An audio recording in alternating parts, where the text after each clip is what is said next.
Alright.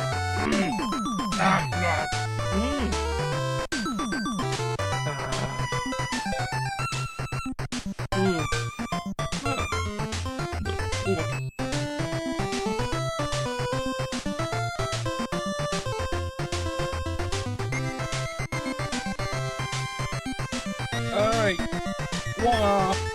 It's me, Wario. Wah. Wahoo! I'm auditioning for Wario. Wah!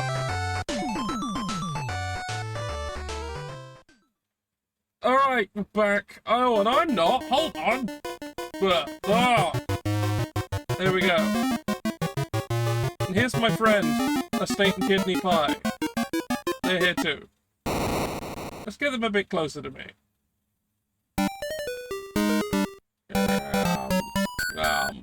Yes. Perfect.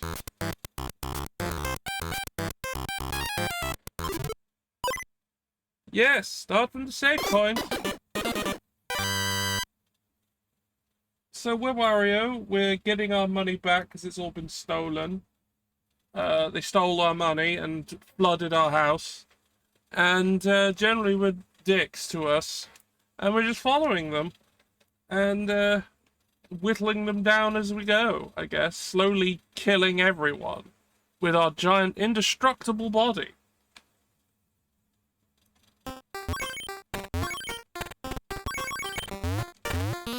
Just need to remember how to control this.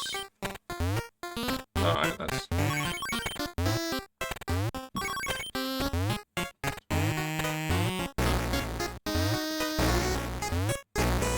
No, that's not what I wanted to do.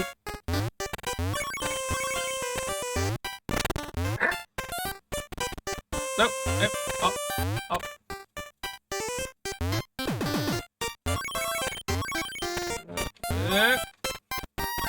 Oh! Oi! No!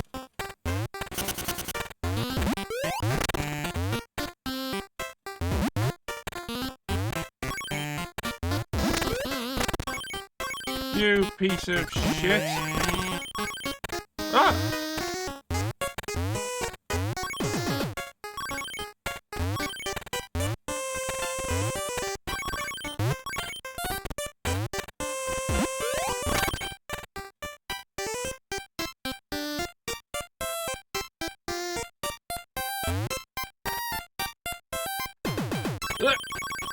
Okay. Alright, that reappears. Good to know.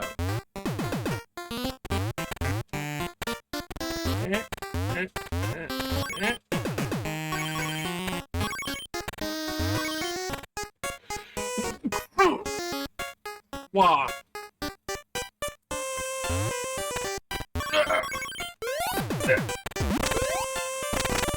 Shit.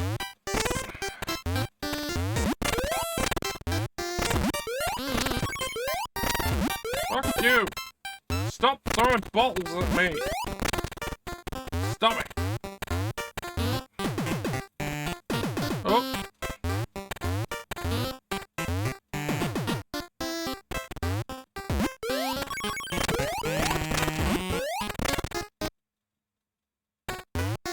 Oh shit! I missed some coins. I was too hasty.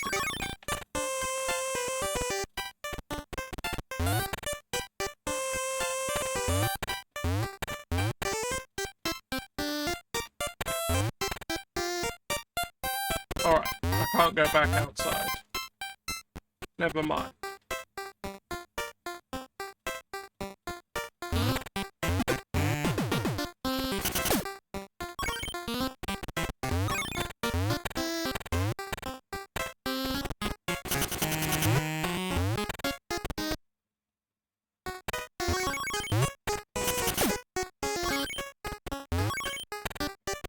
Screw you.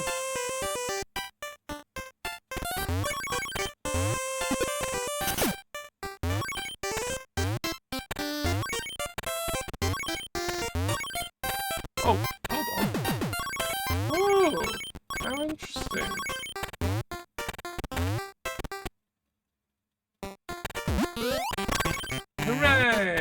got back there after all.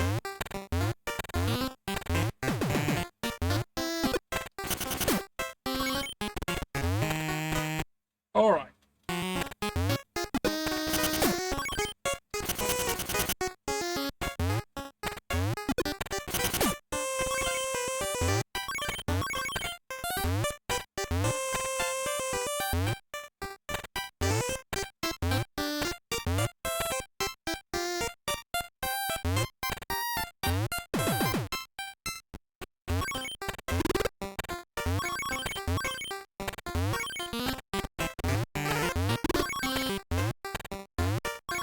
Oops.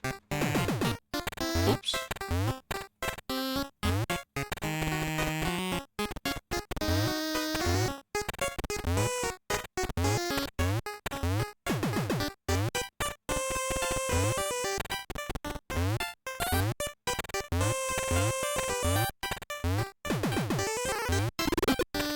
Fuck you, birds.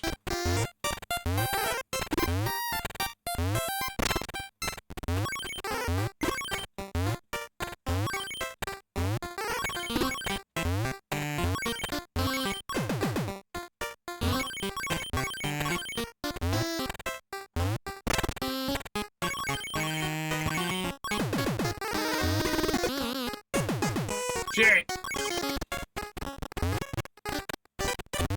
Fuck. Wow, I mean... wow. Shit.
Damn it.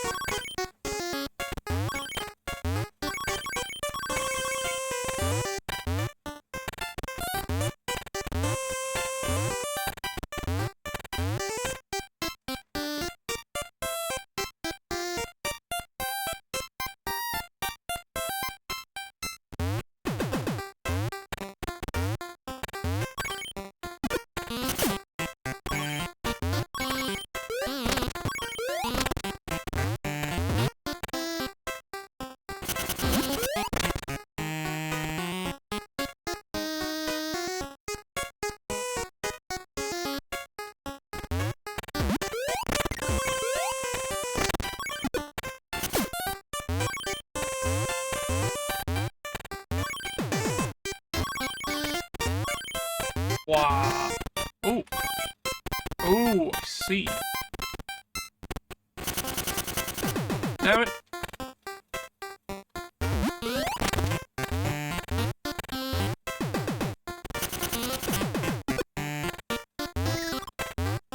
I need to get there. I think this is how I... Yeah! Door. Oh, shit.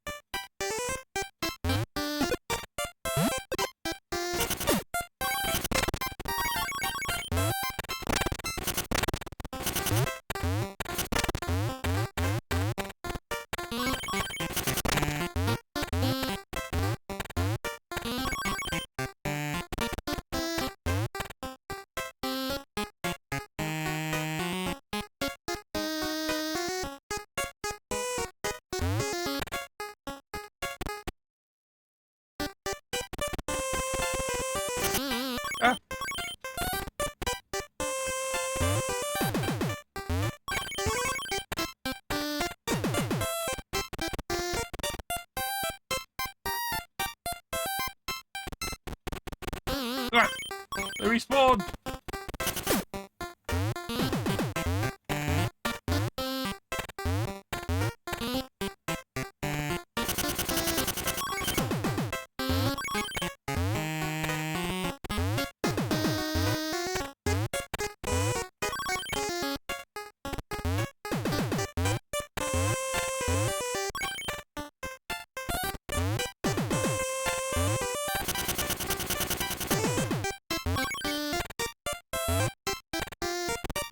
Oh, shit.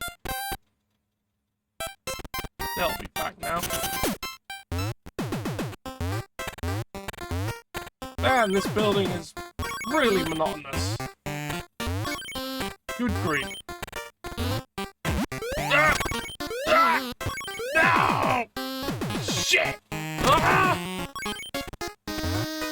Ah! No!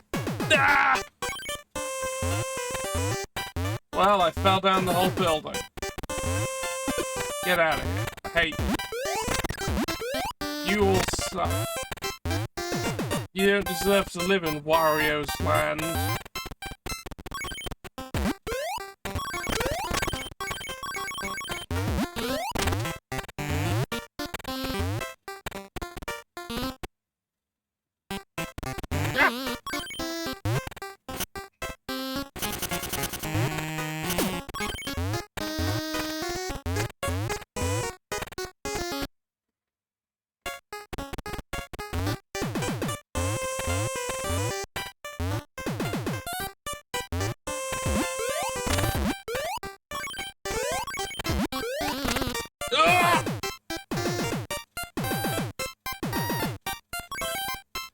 Well,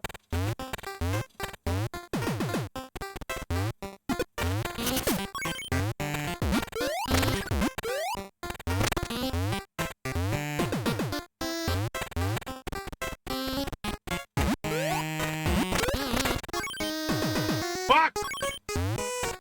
It was partly my own fault. I didn't need to go there. Thought I might have missed something, but I didn't. Oh well, that got me in anyway.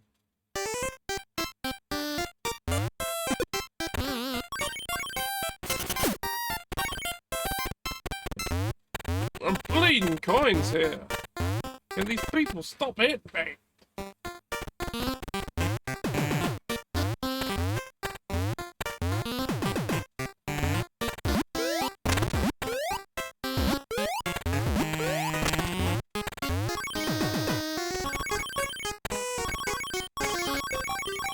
Oh, that's the level exit. Don't want to do that.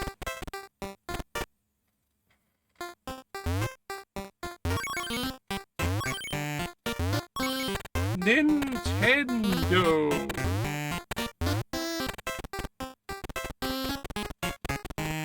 Let's get up there.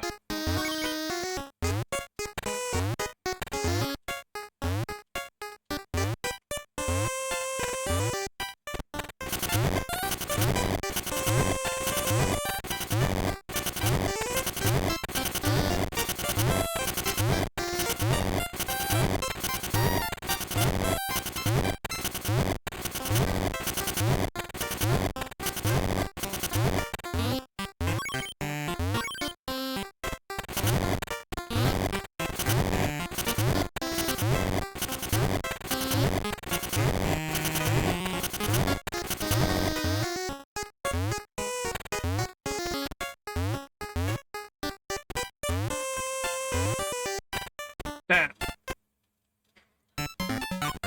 Oh. Oh, let's go.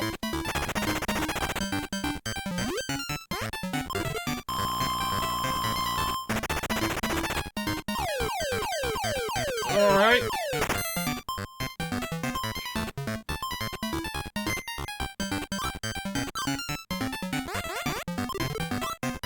Run. Oh no! Reverse time!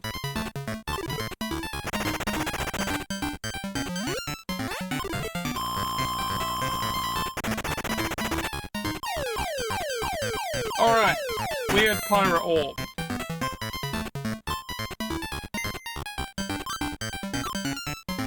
Shit, missed it again. Damn it!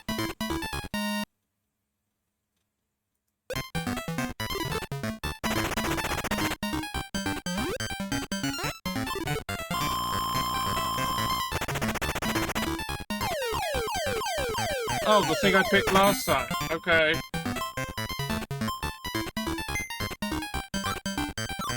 Oh, I think I saw them. I got a CD.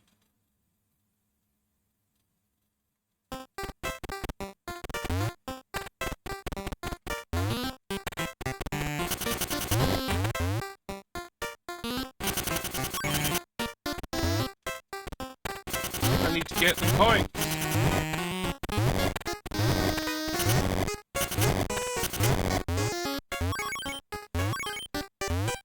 Oh, it is possible to get them all. Okay.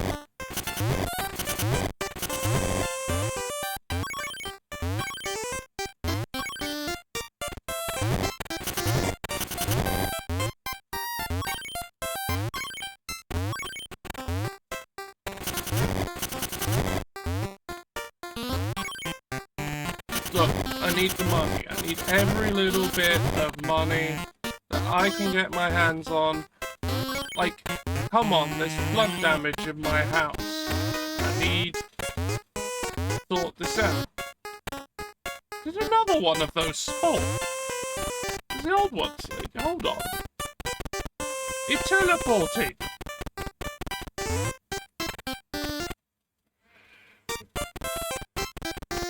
Door.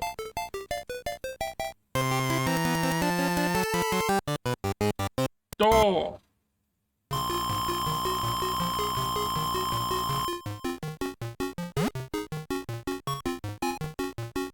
Yeah. Got the thing.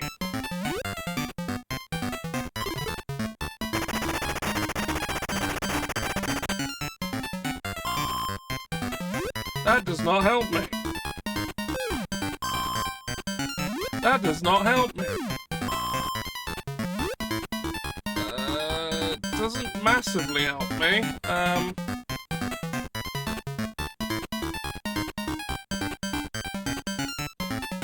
It could be 5, it could be 6, could be 8,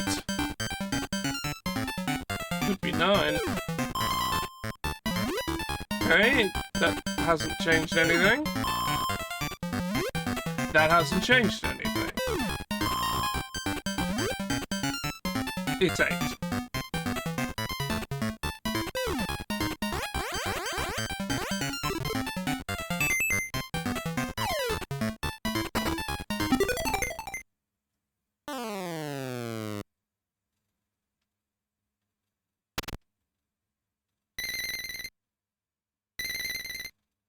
Neat.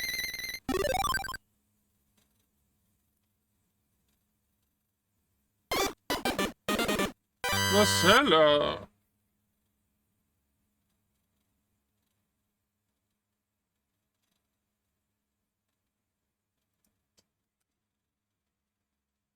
Oh. Big.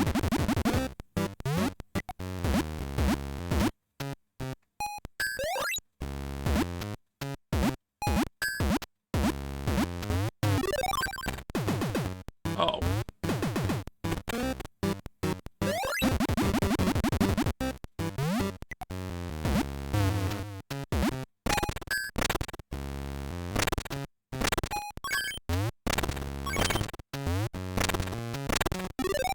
That need more fat. Okay, that's cool. I'll just if you want to join in, hold on a minute. I'll just need to start a call.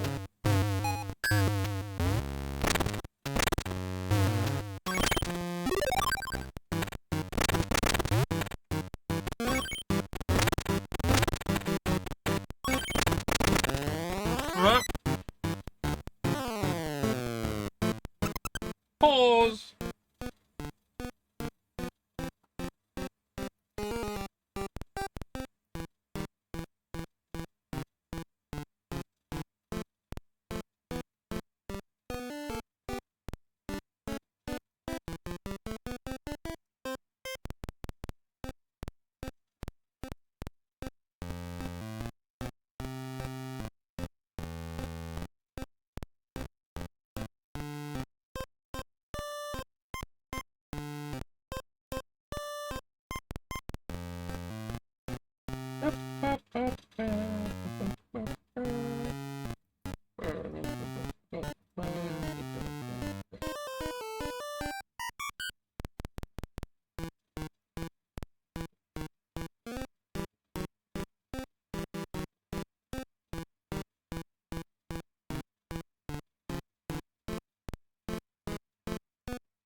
There.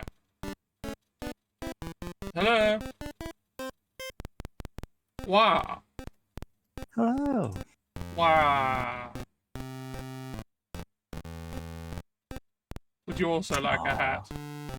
You're sharing the pie with me. Yeah. That's nice. Yeah. Yum, yum, It yum, definitely yum. wasn't a complete accident of placement. But even if it was, I graciously accept you having the pie as well. Yeah. Because I share things that I think are great. Mm-hmm. So, hi everybody, it's me, Mary Rabbit.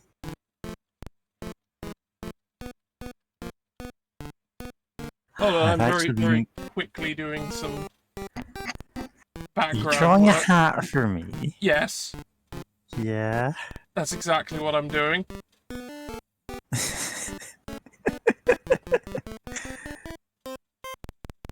I should have made the outfit to go with it. Ah, Oh there we well. go. That's what I want.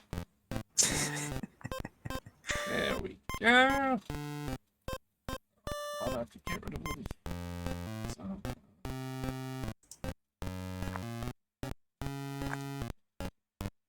But yeah, I was watching the stream while eating dinner and going, man, the Game Boy has somewhat annoying noise to it, you know? Just listening to it constantly while you're eating, and then I'm like, oh, I could join the call and just not hear it. If there's ever a Yes. reason, sure, why not? That'll do fine. I'm joking, but I would have actually had dinner earlier and jumped on to guest if I'd known you were streaming, but you know. Yeah, I mean, I'm now just doing Mondays as it's Wario time. It's Yeah. Wario time. Wow. Wow. It's Wario time. I'm gonna win. Wow. Yeah. So yeah, Wario Land 2 so far has been pretty interesting. Land 2. It's quite labyrinthine. Mm-hmm. Like I've accidentally wandered into secret zones already, and I know I've missed normal ones that I could get unlocks in, so I haven't to play it at least one more time. Yeah. I mean, that's the whole design philosophy of the Wario games was like it became about finding hidden stuff. And of course about Wario being utterly invulnerable, and so your whole mechanic for finding that stuff was to get yourself lit on fire or turned into a zombie. Yeah, the zombie was interesting. It's There was cool a weird idea. attack that I got with that. That was intriguing. Yeah. And just, yeah, you walking into the light stops you being undead and actually restores you to life. Into the light. Yeah, go into the light, because you'll actually not die, according to Wario Land 2. Because Wario can't die. Yeah, I guess. Like, He's Wario cast is... out both heaven and hell for his crimes. It's true, he is... he is an unchanging constant. Wario is greed itself, incarnated. All they care about is just their own stuff. That's it. Anyway, I've completed that. There you go. There's a hat. Wow. Yeah, I mean, I couldn't have two Warios, could I? Of course it's Waluigi. Yeah. Oh well. Oh, don't forget to put the side stream up. Oh, yes, I need to do that too. Ah. That is a thing I also need to do. Yeah. mean, I said all the stuff about, oh, I was eating dinner. I was making nachos. Delicious That's what I'd been putting nachos. off for hours. In fairness, they were hella delicious nachos. I mean, nachos are delicious. Because I have a bunch of leftover, God, I always call it like eggplant, even though I guess it's called aubergine. It's aubergines. Yeah, it's just, for some reason, my entire exposure to it as a food was from Americans up until I actually tried cooking it, so in my mind it's always eggplant. I may have quickly drawn this as well. Yeah. Although I don't know how you feel about that, given your own No, preference. it's fine. It's part of the gag, right? There we go. I get it. Need to make it a bit smaller. Wow! Wow. Right, yeah, there we go. That's some of that, and let me just order that correctly on the scene so that it's not like over the top of fucking everything. Yeah. There we go. That's the right place, and all is now well. Oh, it's now wow. All is now wow. Okay. Wow. Wow. Yeah, just calmly wow. Wow. Let's see. What's the command for the bunny? There are a few ways to operate it. No, my bunny. Oh, that one. Oh God. That makes things very strange. Oh, that one works though. Let's put this one back. Weirdly. Let's just go back to the default one. Somehow this is just my default look now. Yeah, that's what you look like, isn't it? It's just what you look like. Anyway, let me get you your side stream. Yeah. I mean, I have other ones I could switch to, which would have the same dimensions as this. Just, yeah. There you go. There we are. Yes, right. And now I can have the chat's back up so I can see it. There are some people here, so. Hey, everybody. Yeah, right. If you want me in chat and you're not a bot, you know.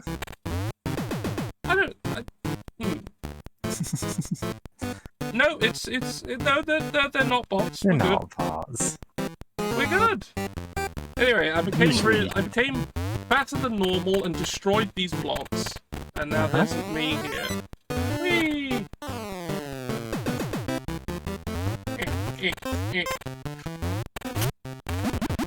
Oh no, I'm big!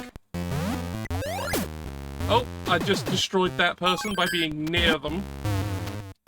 Oh, I can't get through there till I'm not fat!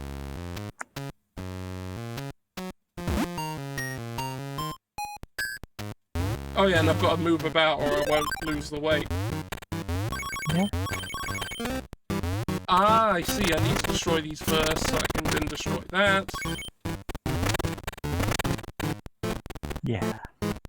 I don't have much forward momentum as a ball.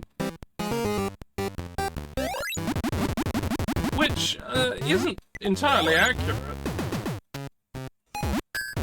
Look, if they're coming, they're gonna... people aren't gonna stop them. Bye. Oh no, this is where I want to go. Let's have a quick look around. Alright, no, this is... That just loops back up to the top. Okay, so why do any of this? Why indeed? I'll do it again. I may have missed something. Yeah, Oh, right, hello. Kill any enemy. Oh, okay. Ah! Die! Oh, I don't want them to die. Just want them out of the way so you can get out of there.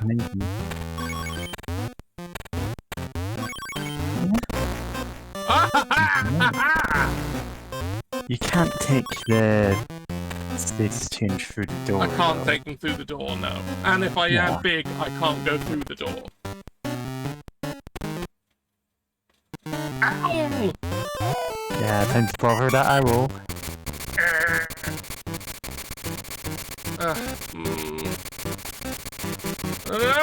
All that matters is Wario's hitbox, Yeah, so... this. Shove the arrow into danger.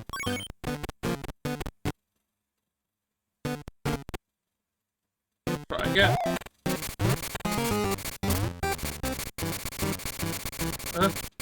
The owl is not easy to control.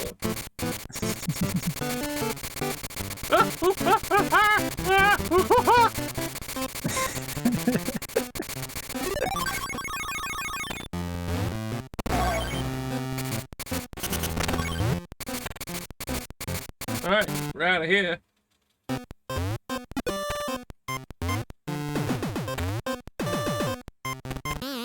Oh, shit! Forgot they were there. They're there now. Doesn't really help you to have that guide. He doesn't specifically open anything for you. Okay. Oh, what? Oh, do you need to roll down it? No, how would you even... Yeah, I can't do that.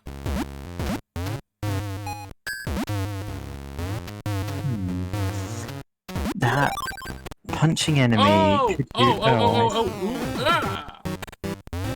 Right. Oh, I see. Aha! Give me the kick. Through the wall. Through the wall. Shit! Oh no, I can get up there. Just barely, yeah.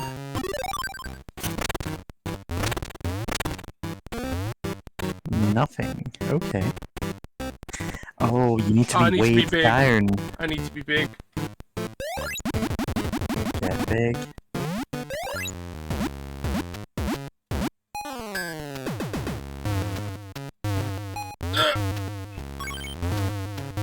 Oh yeah, I can't actually fall through that gap while I'm big. Because I'm too big. Your hitbox is too wide. There must be a way back from somewhere. Yeah. Get out of my way. There. Hold on. Now let's see. Ah!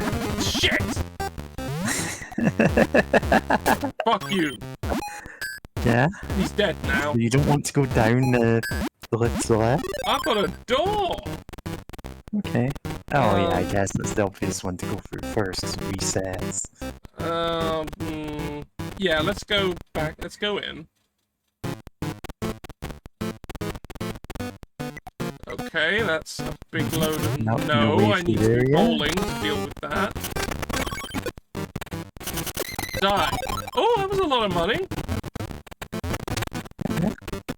You know what? I'll check out that platform. Yeah. Now let's get you It's just like, close have to you it. already been down there or something? And you're like, no, I just want to go through the door. Yeah. Which, to be fair, that is the one that resets most easily. Oh. Alright. Okay, so I need an enemy.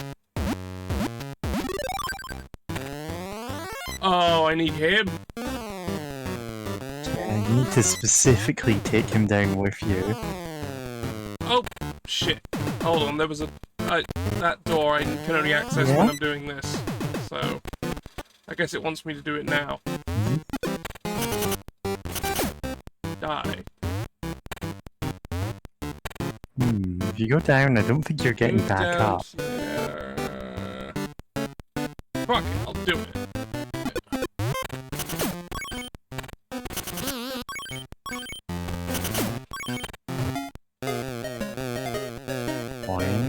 Okay, so you can get back up. I have somehow coiled into a spring. My yeah, insides you got must be... like pancake, and now you're coiled up like a string. My insides must be very bad to look at. Yeah. I mean, to be fair, whose insides aren't bad to look at?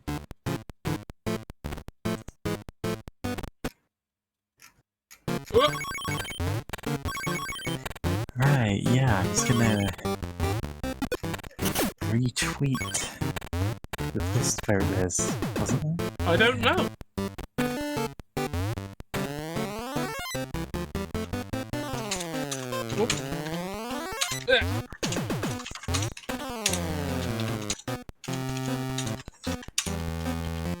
Oh, I'm dumb.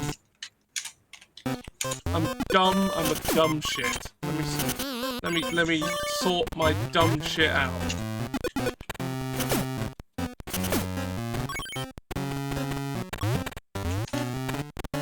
I needed.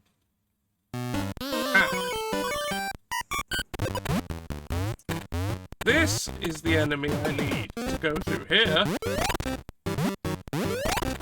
Oh, he's even...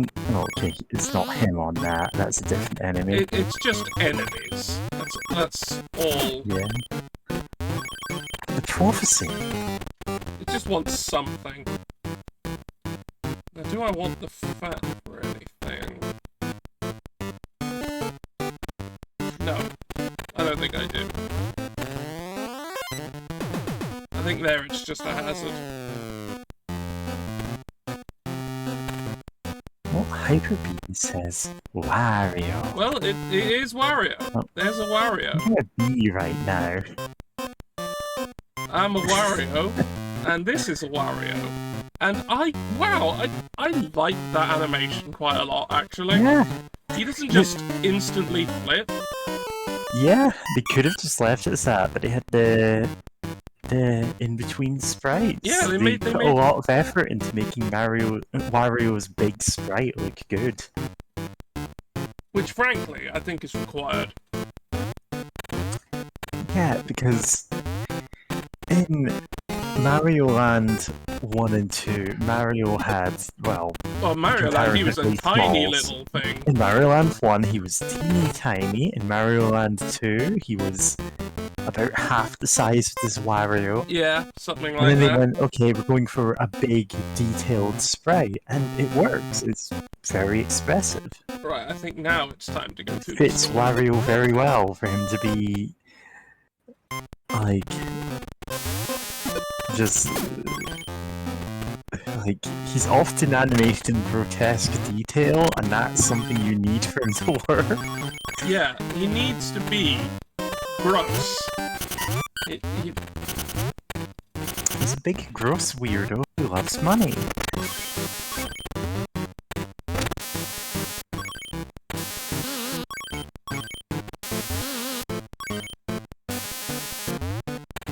Stop that!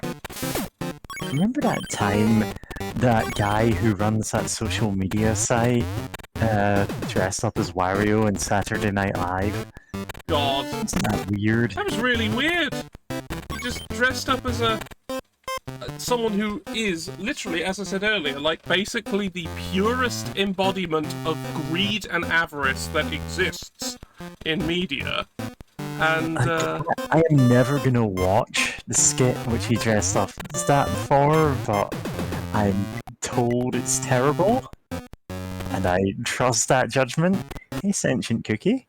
Wow.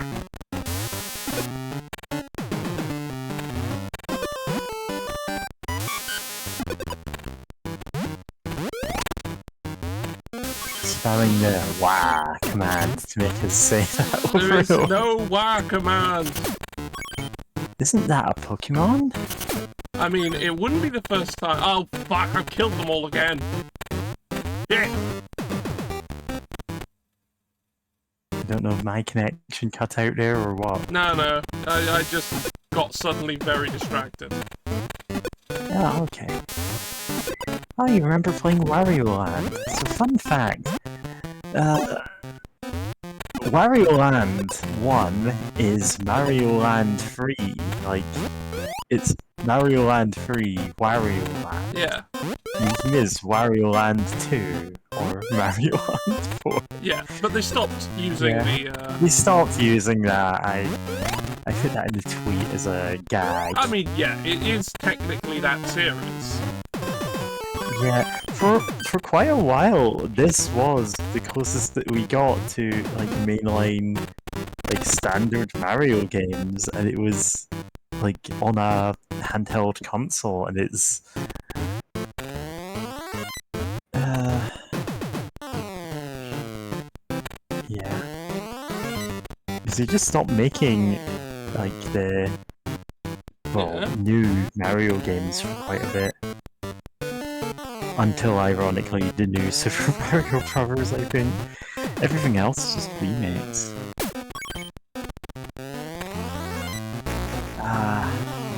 Yeah, it does kind of resemble Loud Red. Ooh. Why is there an enemy destroyable block up there? Yeah, just a single one. Like, there's got to be a reason behind that. There Okay, does. that's cleared your path back here.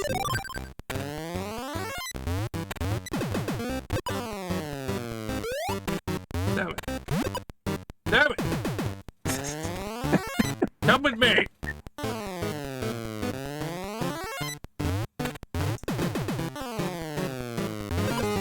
Ah! I'm keeping my hands off the keyboard at the moment because all of my keys change what my VTuber looks like, and I'm like, this one's lined up perfectly.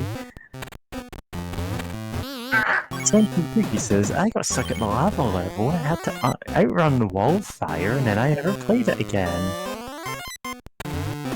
Yeah, your Wario is stuck in an endless hell loop and will never escape. You finally sent him to a circle of hell that punishes the greedy. Which circle is that? Oh, shit. Nope, back in. Greed, also known as avarice, is the sin of those in the fourth circle.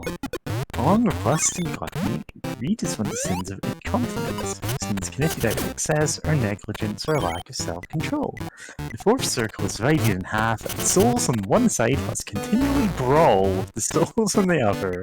Ah, that's why it's Smash Brothers Brawl. Mm. I should have looked at it. Dante'sInferno.fandom.com, the Infernopedia. What?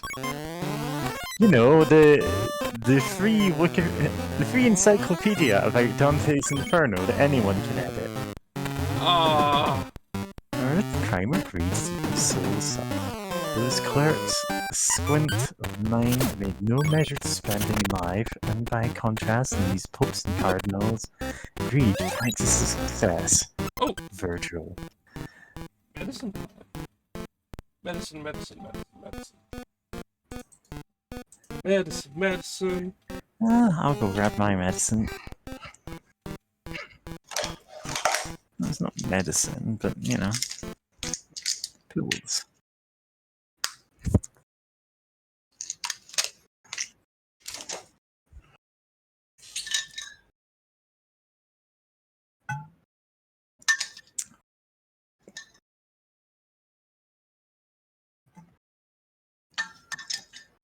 So play along at home, dear viewers.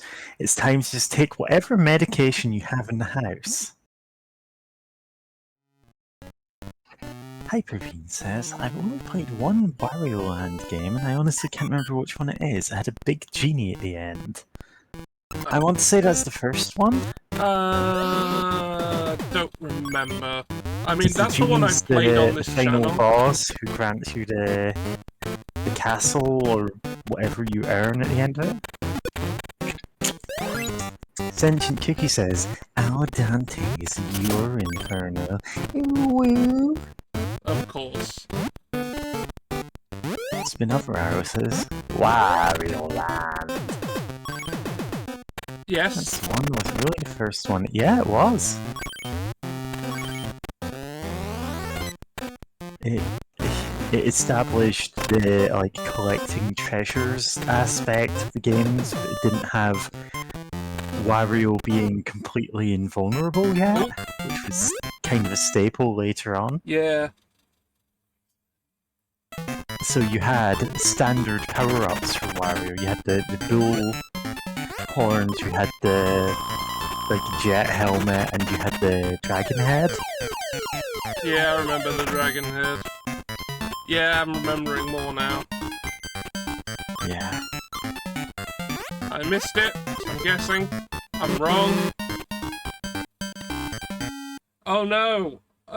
What could have Time to commit some happened? time crimes. Bit of time crime!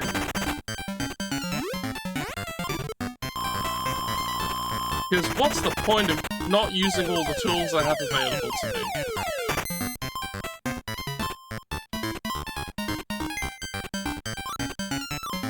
Missed it again.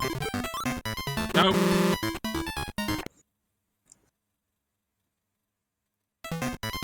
Yeah, so Spin Over Arrow says Wario Land one's interesting because it establishes a lot of things the Wario games build on, but it's a pastiche of Mario in a way the later games aren't.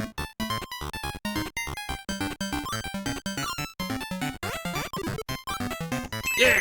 Yeah.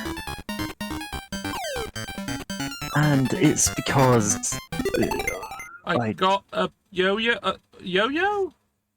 Wario Land 3 very much was carrying on from the Mario Land games in that sense, in that it was a fairly typical platformer with extra stuff put into it, and then they realised, oh, people actually like those aspects of the game, and they doubled down on it. And that's good.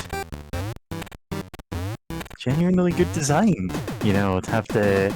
Okay, people love the treasure hunting stuff, but they don't like the actual platforming. Should probably stick with Mario, you know? Or Yeah, I mean...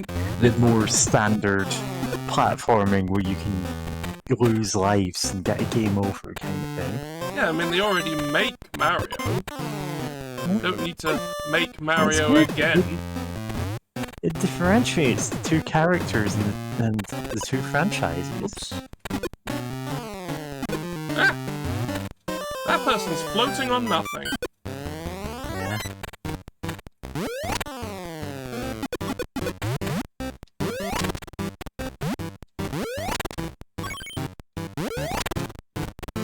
Can I actually link the... Wow, that did nothing. I'm just gonna link dantesinferno.fandom.com. God. There's a wiki for everything. Of course Fandom there wikis is. are terrible. Never host anything on fandom if you can avoid it. Yeah, it's a pretty bad place. Yeah.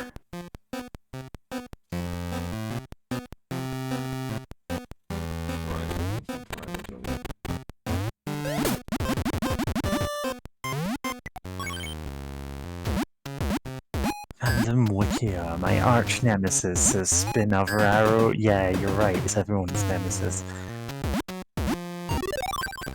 Let's destroy them. Obey Mary, destroy Fandom Wikia. No, that doesn't work. Obey Wario, destroy Mario. Yeah. Yeah. Important PSA. Destroy Mario. Yeah, that was the advertising campaign for the first... No, not even for the first Wario Land. That was Mario Land 2. 6 golden coins. God, I love 6 golden coins. Yeah. Such a good game. In fairness, like, the Mario Land series is Mario Land, a classic, a bit, you know, basic. Mario Land 2, also a classic. Mario Land 3 is Wario Land, and it's like, it's a long time before you hit a bad title in that series. I honestly didn't play any of them past this one.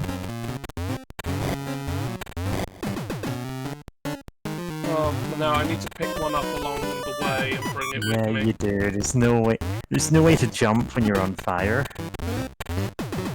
There's no way to gain any kind of height there. Yeah, so set me on fire. Shit! You used to be burning at the No, right I can't place. go! Oh, you can. Okay. Alright, it's only when you burn to ashes. Yeah, when you catch fire, like... Okay, so we need to figure out which one of these is the right height for us to... Well, to be fair, I'll just be more careful with the jumping.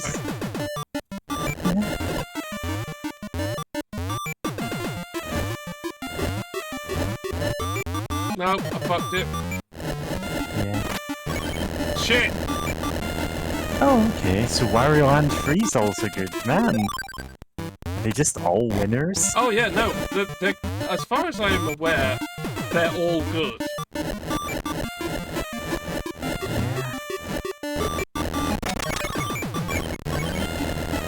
got to go look up just how long that series went. I mean, Wario Land 4 was on the GBA, I think? And there has been a couple of Wario Lands on home consoles since then. I think there was a Wario Land on the Wii U of all things. I might be wrong on that, it might have just been the Wii. The one on Wii was, I think that was New Super Mario Bros.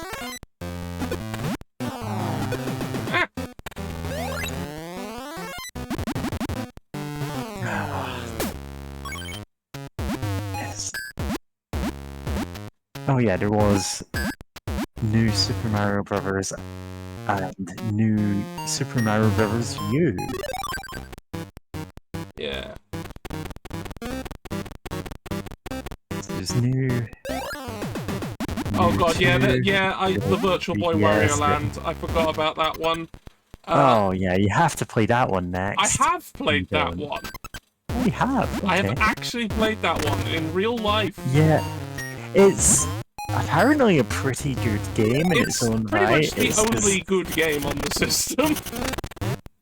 Yeah. The rest of them are shit. Yeah, there are no other good titles in the Virtual Boy that I've ever heard of. In fairness, there were very few Virtual Boy there was titles. Wario Land the Shake Gold Star. Dimension. Or something. Shake It. I don't know if Shake It's the same thing. Well, there you go. Spinnover Arrow is giving us the Wario Land lore. Yeah. Oh, yeah, no, it absolutely did not need to be on the Virtual Boy, because absolutely nothing needed to be on the Virtual Boy, because the Virtual Boy did not need to exist. List of Virtual Boy titles. It's gonna be a very short list. Oh, okay, so, 22 this is why I was titles. confused. Wario Land Shake It, that's why I didn't recognise it, because in PAL regions, in which I am, it is called Wario Land the Shake Dimension. Wait, Oh, Production IG made the animation in that?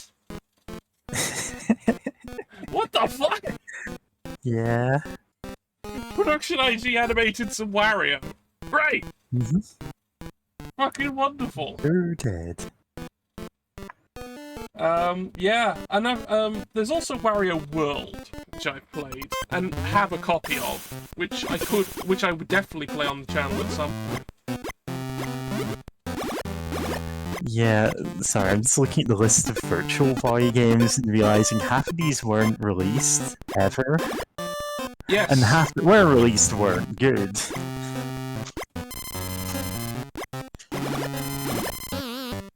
Ow. Oh no, they weren't... half them were...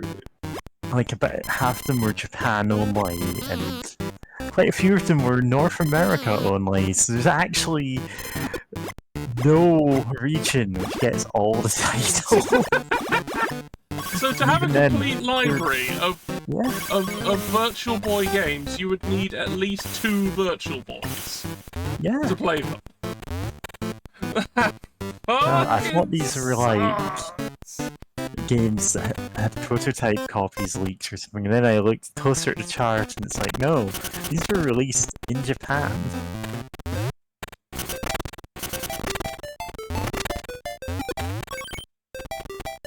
I'm not going in there yet.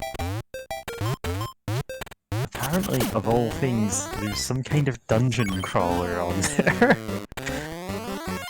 That's a good point. What's the Virtual Boy region?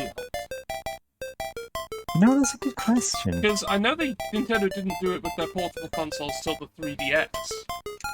But, Yeah, hence people having, like, copies of Pokemon from other countries. Yeah.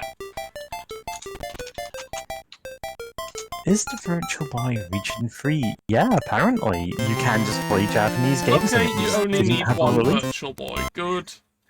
Technically, you only need 0 Virtual Boys, Well, if you because you shouldn't be want... playing them With together. the caveat, if you wanted, for some reason, to actually play a Virtual Boy game on a Virtual Boy and you wanted them all... Oh god, Waterworld got a release on there. Of course it did. Of course. Waterworld, oh man. Now, So the consoles that was released for... It was kind of overly ambitious. Yeah, the Virtual Boy link cable. Oh god. Oh no. Yes, it technically had multiplayer, didn't it? Oh. Okay, this is either a 5 or a 6. And those are the only things it can be. I'm actually looking at the Waterworld video game Wikipedia page, and it was announced for, like, how many consoles? It's 6. Quite a few consoles. They just never came out on, like the Genesis, Saturn, Jaguar, 3DO. Was the PC one released? I don't know. I've no idea. Apparently, yeah. It was released in 1997. Most of the other versions of it weren't. The game received widespread negative reviews, and the version released to the Virtual Boy is generally considered to be the worst game on the system.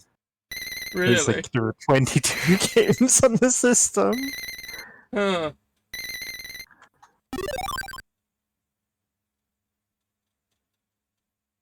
That feels like more personal than if it's like somehow on a console with like hundreds of games, it's like, oh, one of them's got to be the worst one.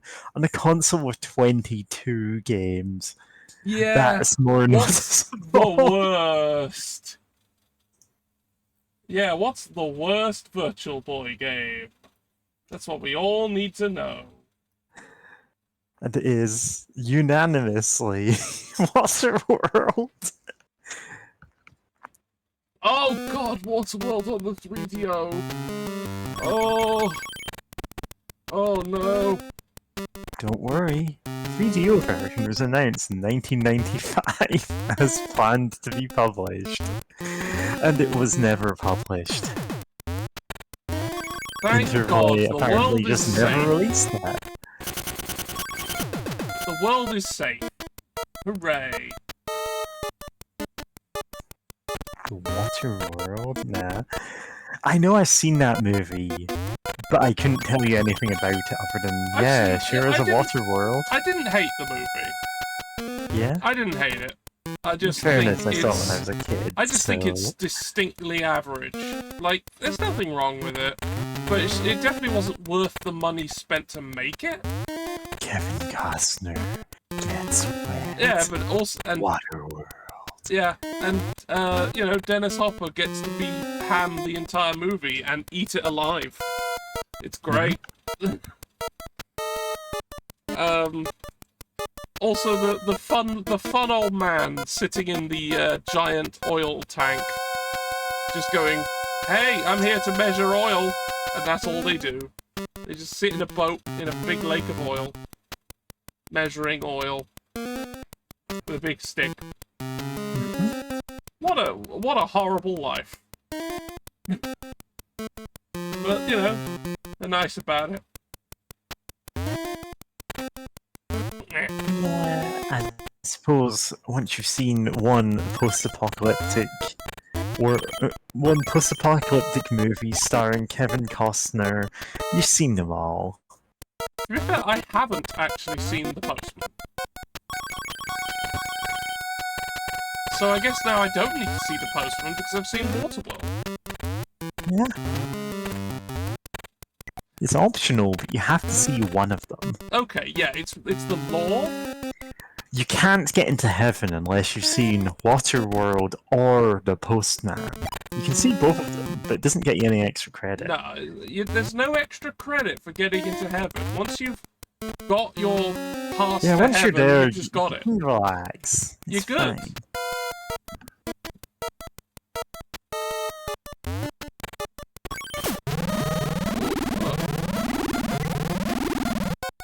God, this place would be hell if I hadn't realised that you could kill these things.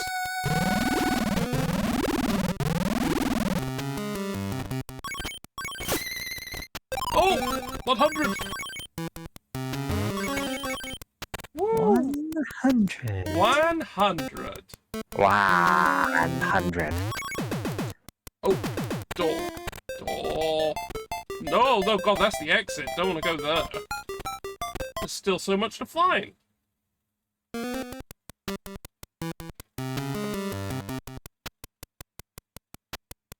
Right.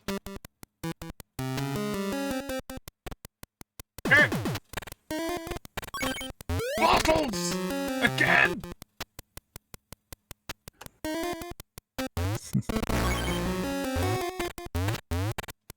Apparently I'm just...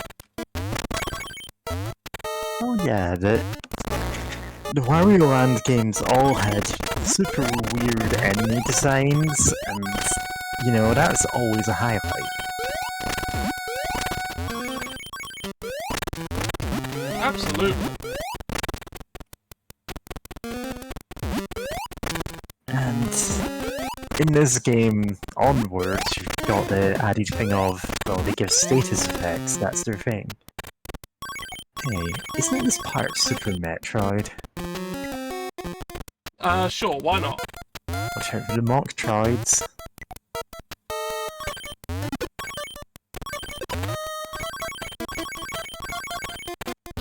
Ah!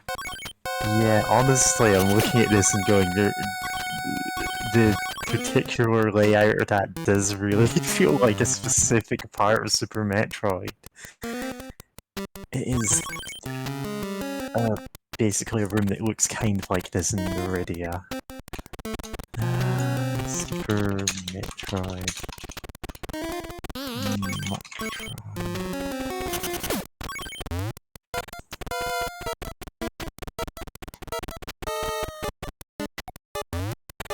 I'm just gonna actually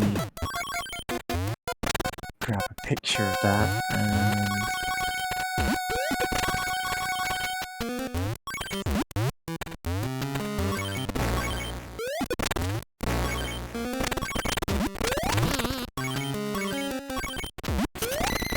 There we go. Oh, oh, oh, oh. Oh. I heard that 100 coin thing. Needed that. Ah! There we go.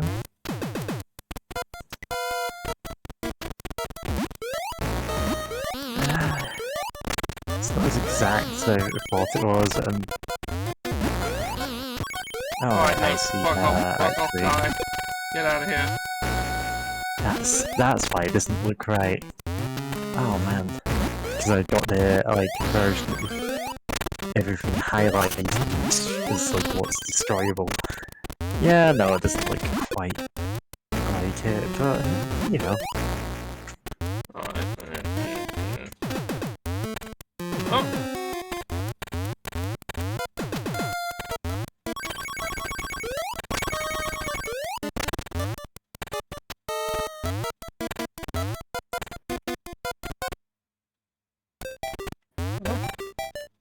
Ah, this is where I want to be, yes. Don't want to go there. You're right.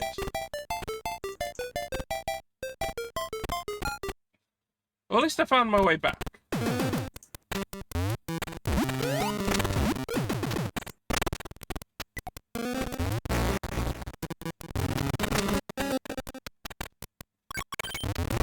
Oh! Oh! Oh!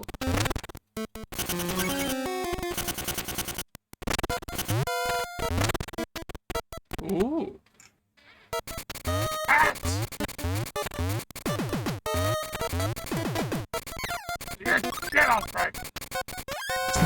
fucking bat. Fuck. Oh, I found a secret exit. Mm-hmm. And presumably get up there by getting squashed flat.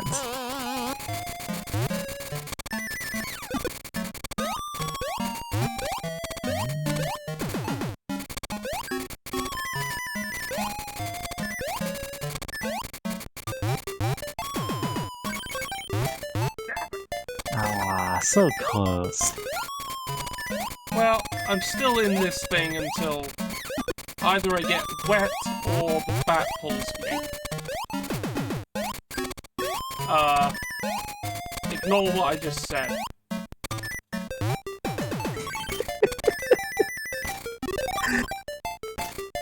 Man, I'm just gonna hit dump this in for myself so I can remember it later.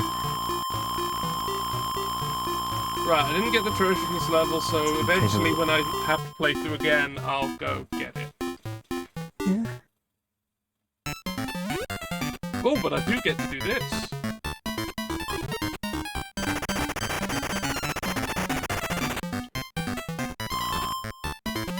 Oh, well,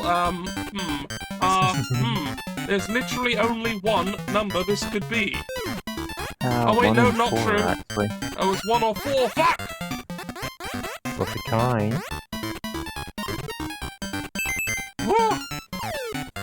Yep, there's literally only one number this can be. Well, it could have been 4. But it was 1, which is what I was thinking it was.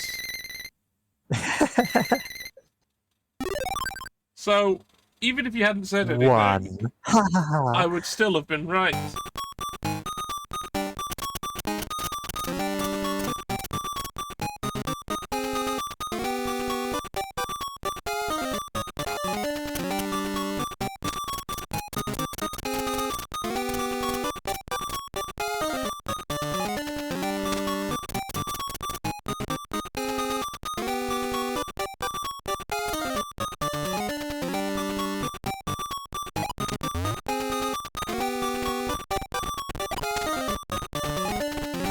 That's not how the switches work!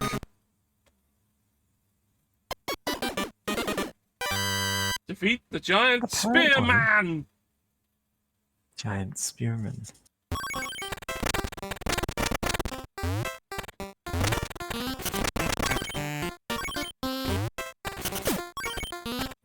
Averaro says, also, the bats remind me that Wario Land 3 has Vampire Wario, who owns...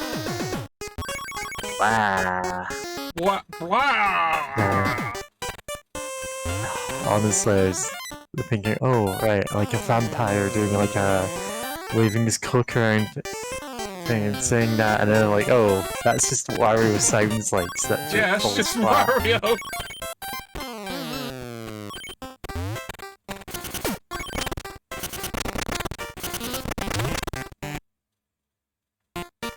What the nuts is that? Nice. There's snowman.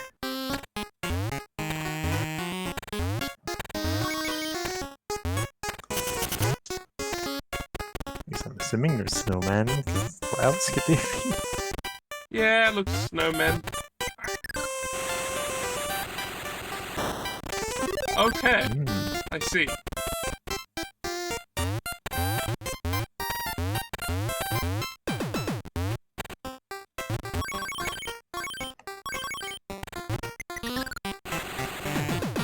You bastard!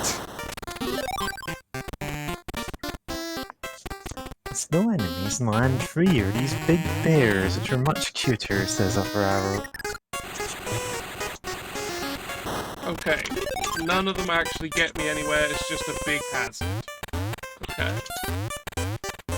Oh, those are cute. Ah!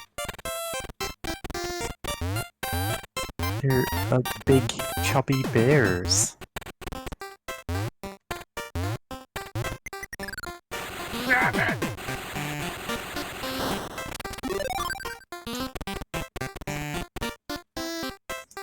I'm starting to dislike these snowmen. Yeah. We're walking in the air, floating in the moonlit sky. Yeah. We're done here, I think.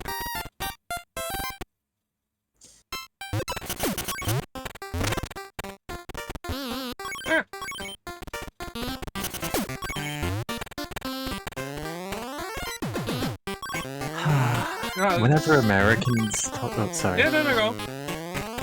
I was gonna say, whenever Americans talk about, like, all these Christmas classics, and they're always specifically talking about the Rankin Bass specials and nothing else. Yeah.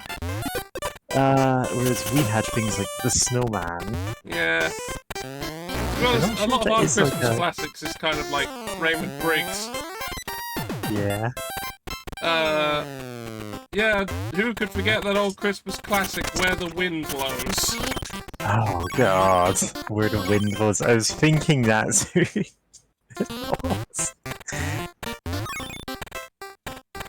Where the Wind Blows being, for those not in the know, a absolutely harrowing cartoon about like this old couple in the immediate aftermath of a nuclear explosion, just following government advice and slowly getting sicker and sicker.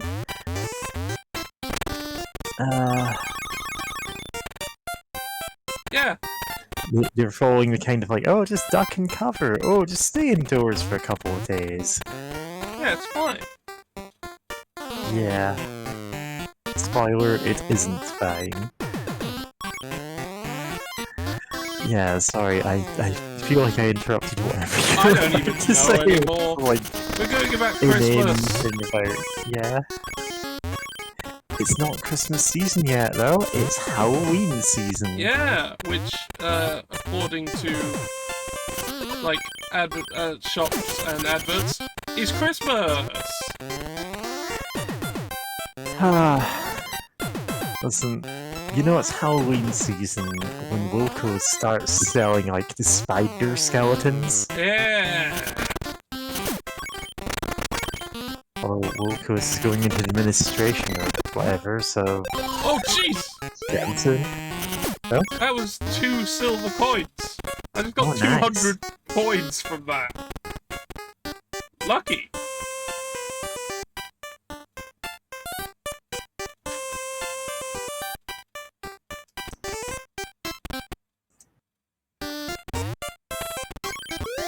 Oh, screw you!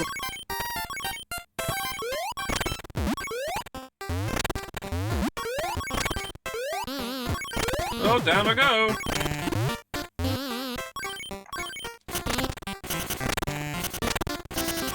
Oh!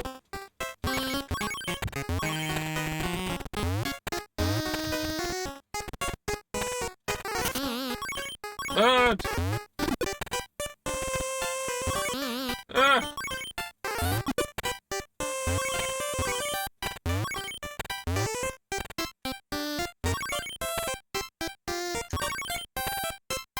Oh!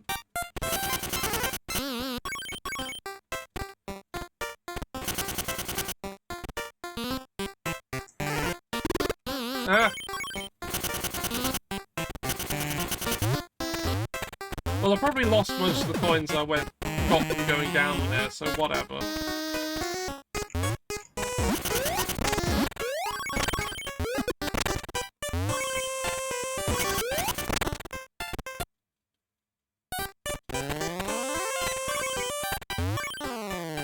Oh, that's mean.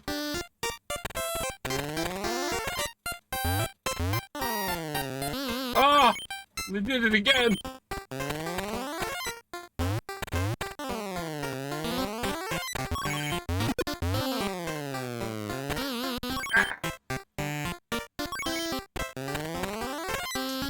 Gotta resist the urge to jump. I need to not do that. That's how they get you. No jumps. Oh no. Back to the start!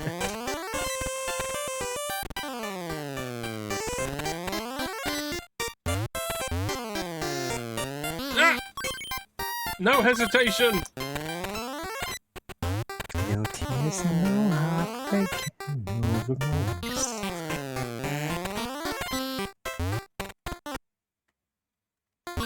Here you are. Just in time for the spike conveyor. Yeah, always check for hidden doors.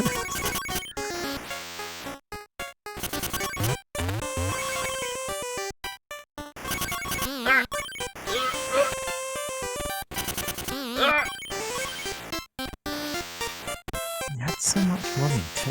You're just I still shedding it. do, Oh, though. that's sad. I know, you got most of it. 490 is still a lot of money. Oh. Nope.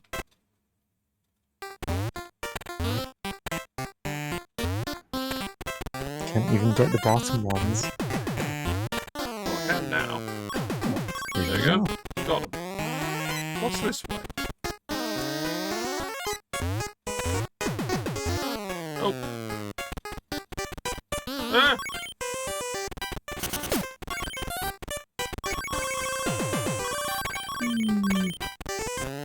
I see. Lots of doors. I think I've done that one. No doors.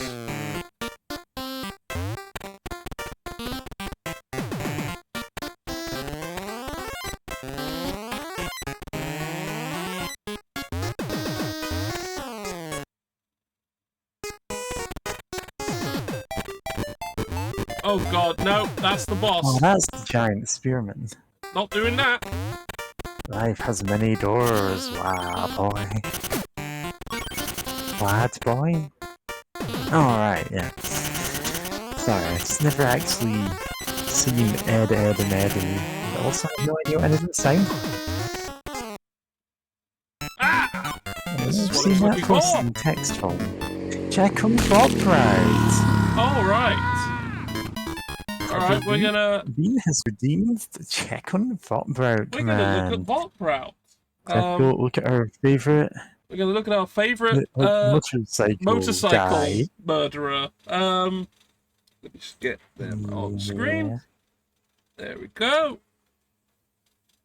Well, Voltrout is currently killing some underage beer golems.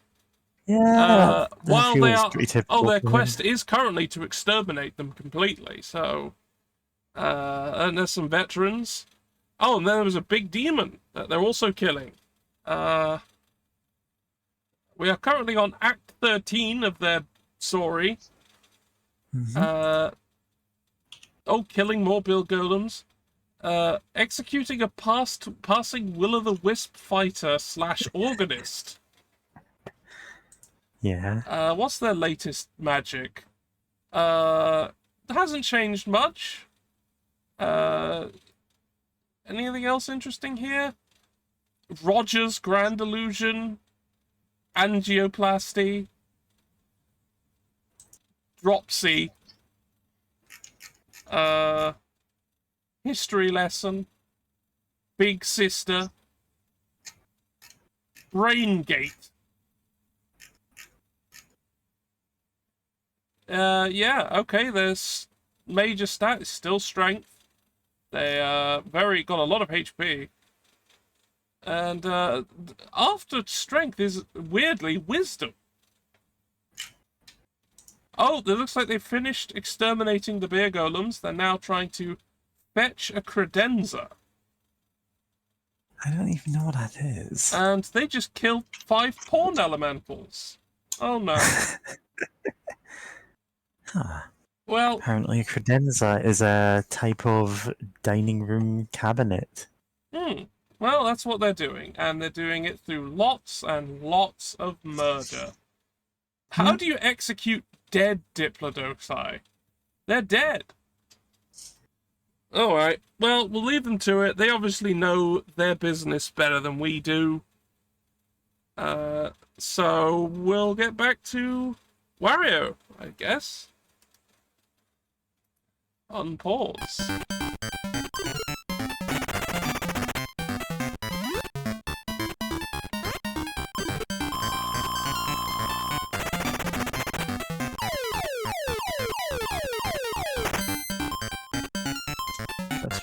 talk. Ah, so I saw them. Top left.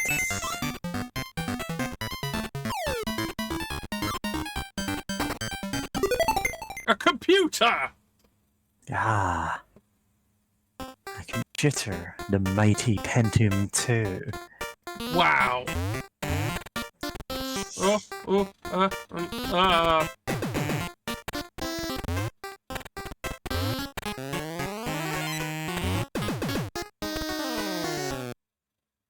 Alright, here we are, back at the, You know... Yeah, here's the spearman.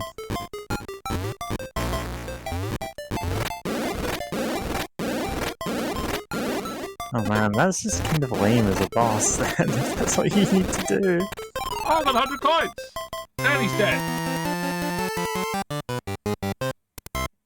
Dead to my indestructible ass. Yeah.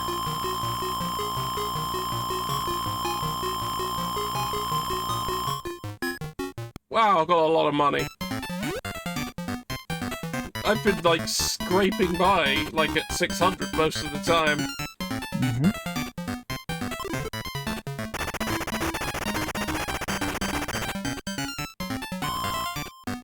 Alright, Yeah, that could 1 be a and 1, 7. a 3, or a 7. It could be 3, yeah. I think. It's still 1 or, it's 1 or 7. 1 or 7, yeah. It's still 1 or 7. 1 or 7. It's 7. It's 7. 100% it's 7. Oh look, it's 7. 7.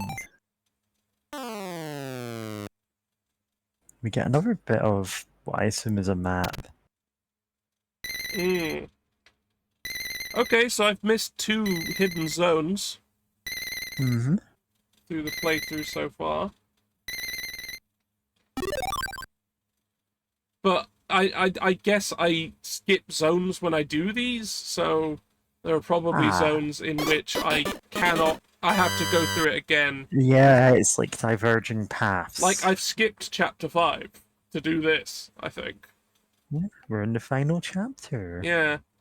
Right. Mysterious Factory. Yeah, so Upper Arrow says, the joke is the giant spear guy is the most recurring boss in the game and he also sucks. He does Yeah. suck. He's He does. very, very easy to kill.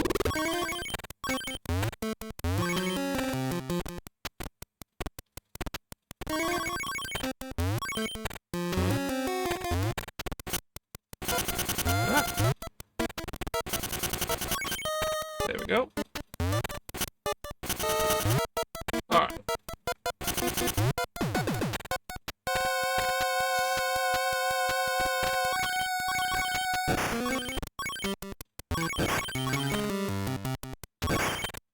Alright, let's see what's in here.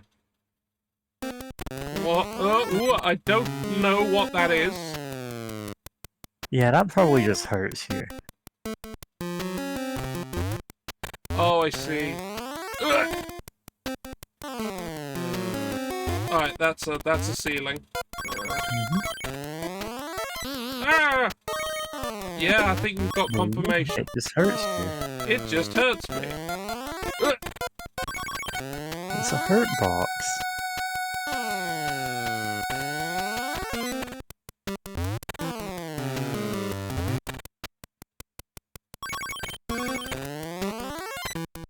There's nothing else here. Nothing here but money. And we've got to have money. Yes. Yes, we do.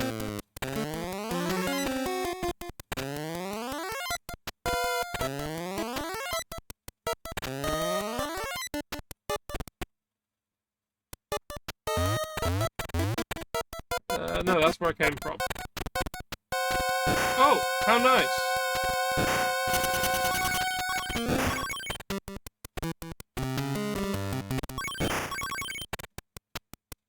Ah!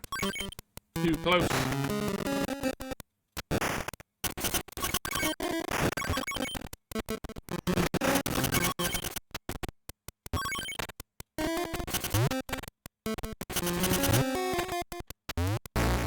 Just in case.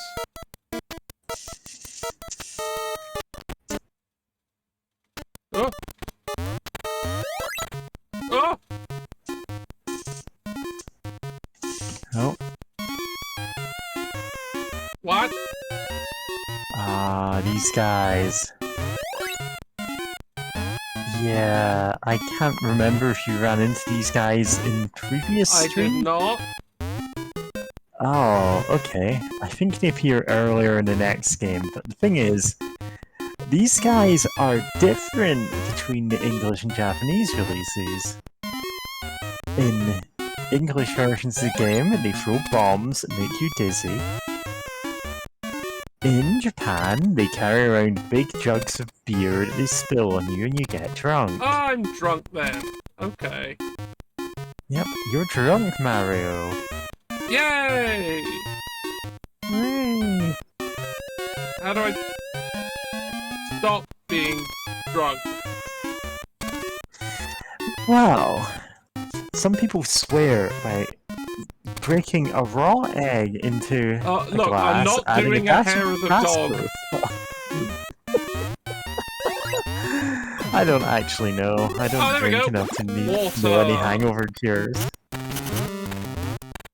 I actually don't drink at all. Neither do I I. got in a habit. But I've got enough brain problems without being drunk.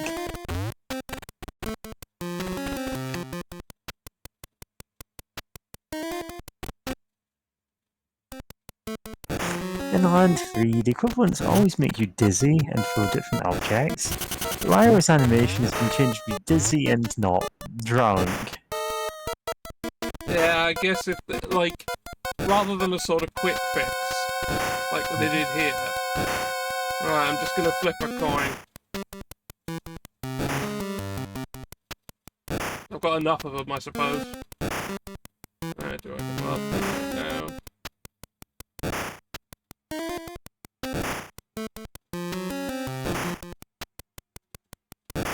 Turn up.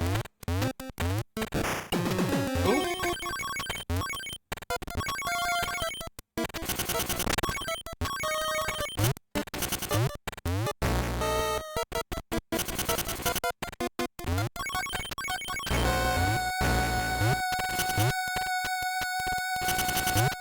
Alright. That was the right decision.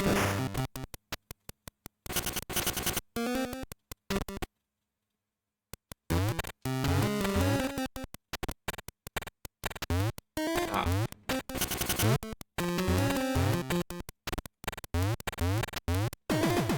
Oh, I'm back here. Fuck you. Die.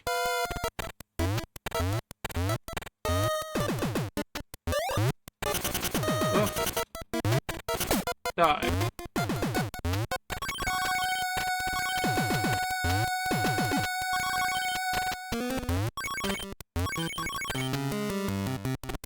Ah. Well, there's loads of points down here. Ah! Oh, I've got to go through here again. What? Yeah, I'm seeing James linking an article in another chat about apparently the Baldur's Gate 3 companions were actually not meant to be, you know, as promiscuous as they are in the finished game, and that's a bug. The relationship values go up too quickly. I see. I see. It's like, whoop. I mean, okay, I have absolutely experienced that down for for myself from quite the start. recently.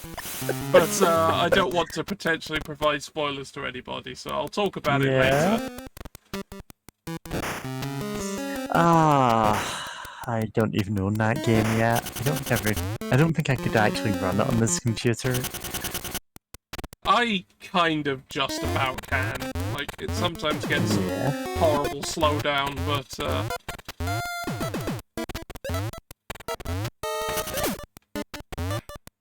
oh! Oh, no, check for...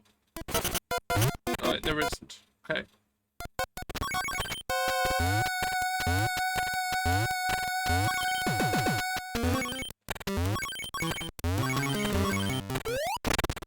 Bottles. Yeah. Watch out, bottles might make you dizzy. No, I think these just kill you. Yeah, these just hurt me. Hurt you. Ah! Yeah.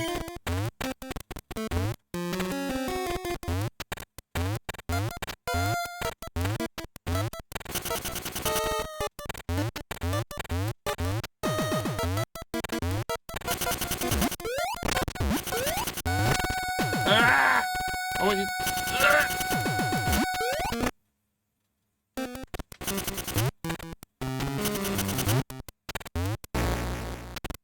Oh.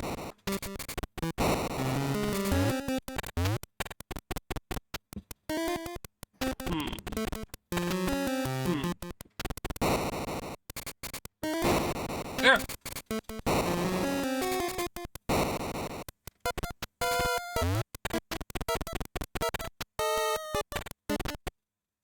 Treasure rope.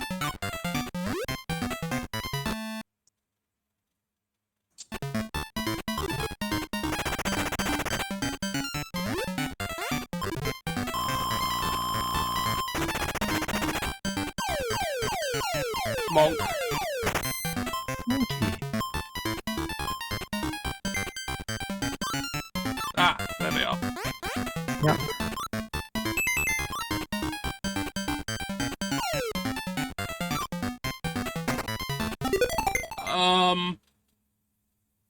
Metal Gear? Metal Gear.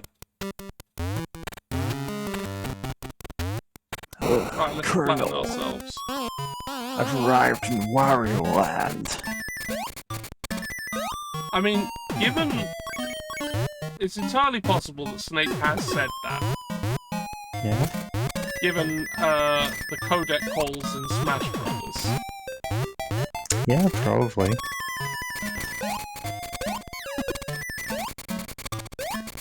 Oh no, I do need you to do that. Yep, need to get pulled up by the bat.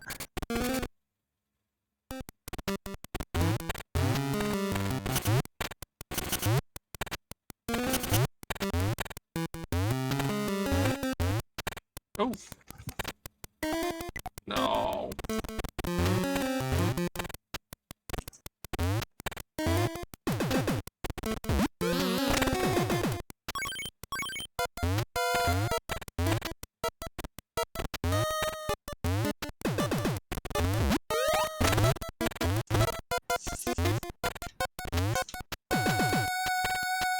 Okay, I do need to go all the way up the top there. So is Wario Liquid Mario or Solidus Mario?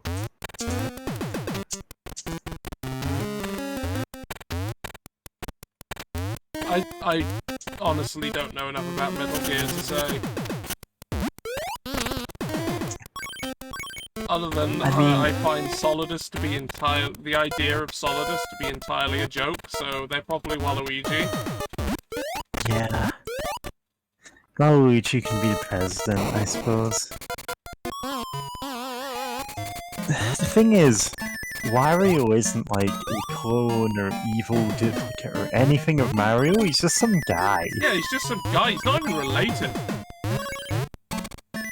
Yeah, I think Nintendo Power like had a comic when when Mario Land 2 was coming out, it's like, oh, Wario is like a distant cousin of his. But he isn't. They were rivals or something, but I think canonically they're not, they're just guys who just know each other and hate each other. Yeah, I think, like, I don't remember if it's still canonical, but I think Wario hates Mario due to being bullied as a child by Mario. Which, you know, tracks. Because Mario is an awful, awful person.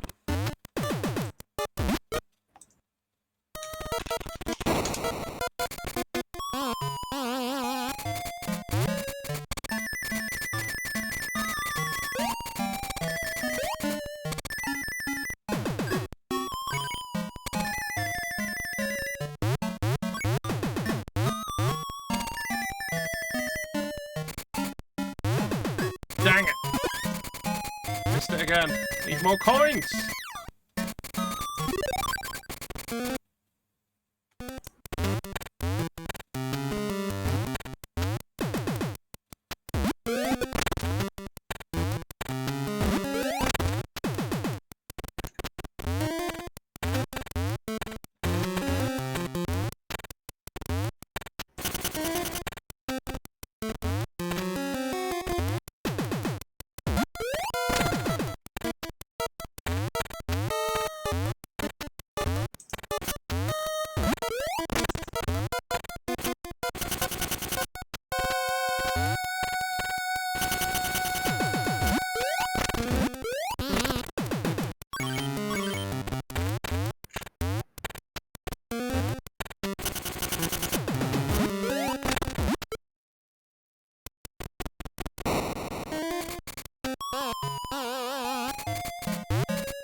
I would very much like to know how you bully someone into misanthropic evil by accident. That would. Oh, link the comic for you, you know?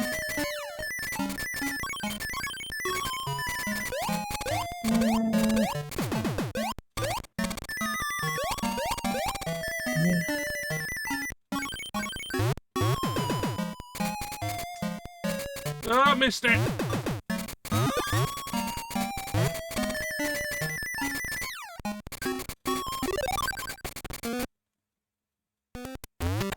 Oh, you know what I haven't played? Wario's Woods. Wario's Woods. Or Wario vs. Mario. Haven't played that either. Yeah, Wario's Woods was a pretty decent puzzle game.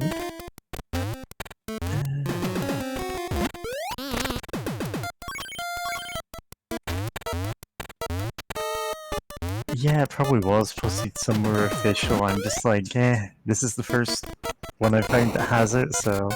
Yeah, I mean, it'll do.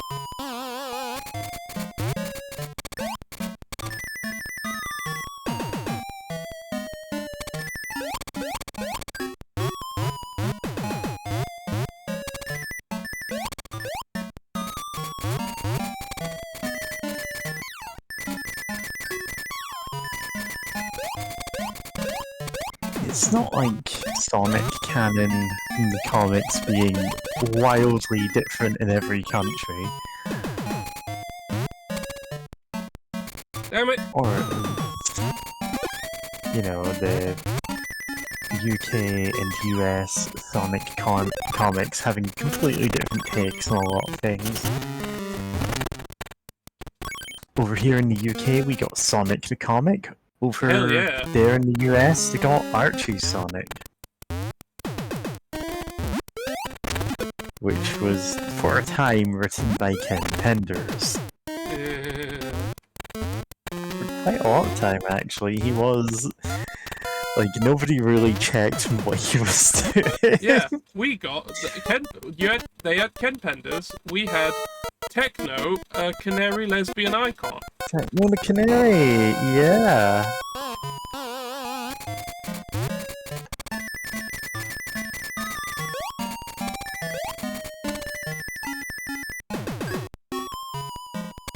Like, it would be We great had, if like, they could... some stories about people actually being affected by the tolls of an eternal war. Oh, yeah. Because, you know... For anyone interested in hearing about that, but who doesn't want to read, like, a children's comic from the 90s, go listen to Sonic the Comic podcast. It's a podcast that was basically about them reading Sonic the Comic, like, week by week, like, on the same schedule it was being released, and going, okay, this is what was happening in the rest of the world at the time. This is like weird bits of the comic. Like,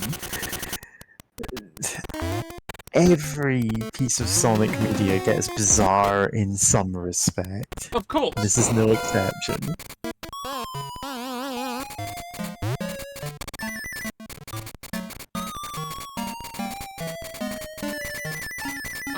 I'm gonna get this. Gonna get this. I failed already. Yep, I failed already. I do need to go that way then to actually get to the end of the level.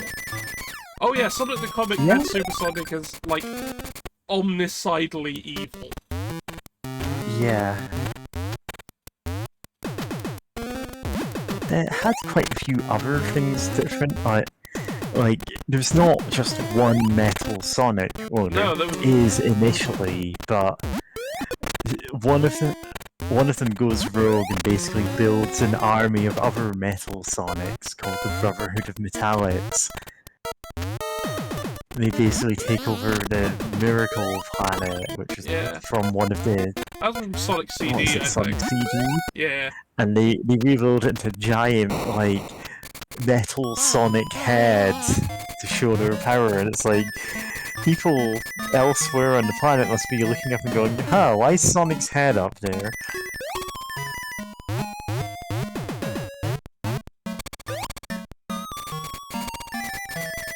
There's quite a few characters who are completely unique to the UK comic. Like yeah, Grimer, Robotnik's like evil assistant, who is another mad scientist type. The modern character of Dr. Starline, it has a like you can trace the lineage back there. Like that's a similar character type, but different in a lot of respects. In that he is a scientist in his own right who just happens to work with Dr. Robotnik.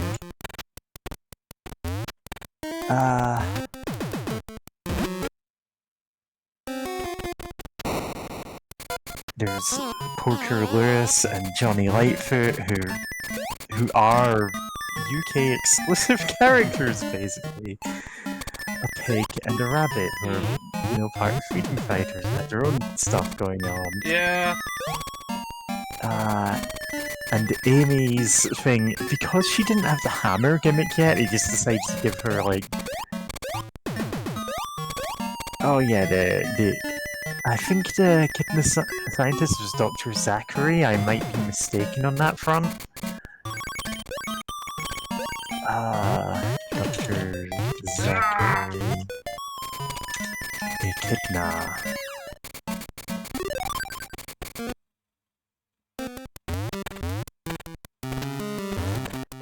Yeah, he's probably the guy I'm thinking of.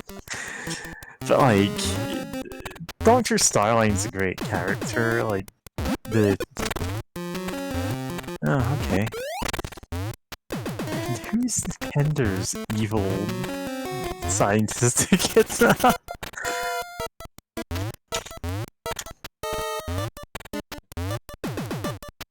Oh yeah, you're right, he is definitely in Sonic the Comic, published by Fleetway. There's an equivalent of him in Dr. Finitivis, who is a bit similar in appearance. I don't look at yeah. Oh right, yeah, because Sonic Chronicles has the whole like. Are we discussing Sonic Chronicles? It's relevant to the conversation. I guess it is. Because Sonic Chronicles was the one where they started putting... they went, okay, here's evil echidnas, and Ken Penders went, oh, actually, I own the right to all echidnas ever. What? I think Sega does, weirdly. Well, we can't prove you don't, because we didn't hold on to any of the documents.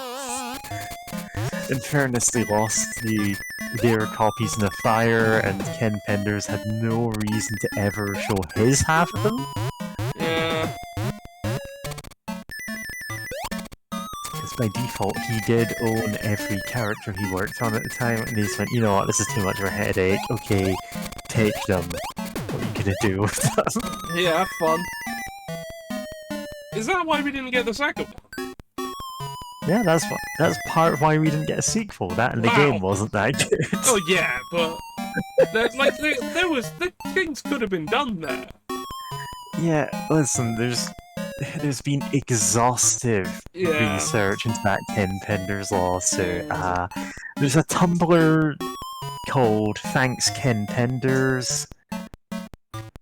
It's a must-read if you want to know about this kind of stupid thing. It's ran by... what's her name? I'm blanking on the name. I did it! Well, I did it! I got out! Right, yeah, it's run by the same girl who made Super Lesbian Animal RPG, which is also fantastic and everyone should play it.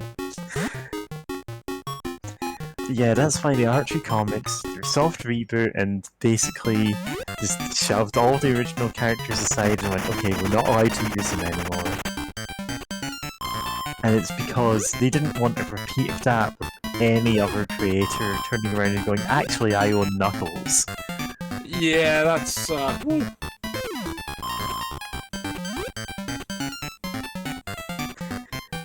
Okay, it could still be 0. Hold on, no, it could be 8 or 9. Could be 5. Yeah.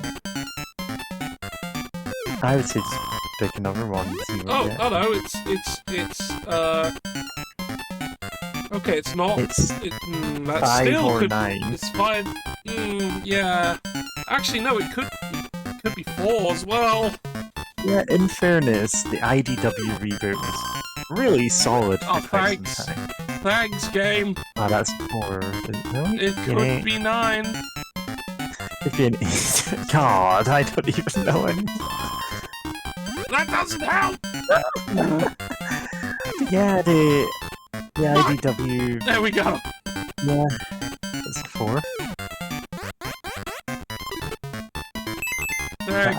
IDW run had Tangle the Lemur, Whisper the Wolf, Dr. Starline, what are they called? Rough and Tumble? Those do sound like Sonic character Genuinely, names. like, trying to... It's the 2,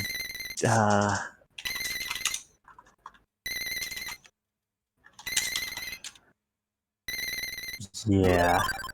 Those 2 guys, that is... I'm trying to say, like, what... They're both skunks, that was it. What's And I'm looking at them and going, yeah, they're skunks, 100%.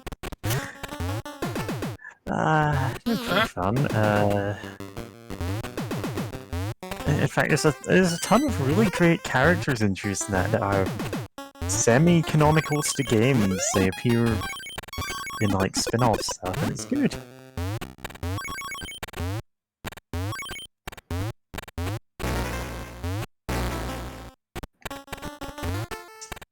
Like, I could talk about the IDW Sonic comic for quite a while and be really annoying on this Wario stream.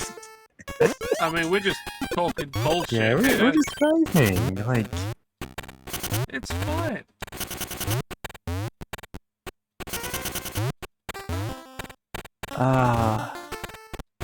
wasn't that? I'm thinking of Weknia is the particular palette swap that you could get with a glitch in one of the Sonic games. Which is, like, I don't really care much about that as a thing, as people going, oh, that's a secret character, yeah. But, you know, fair enough.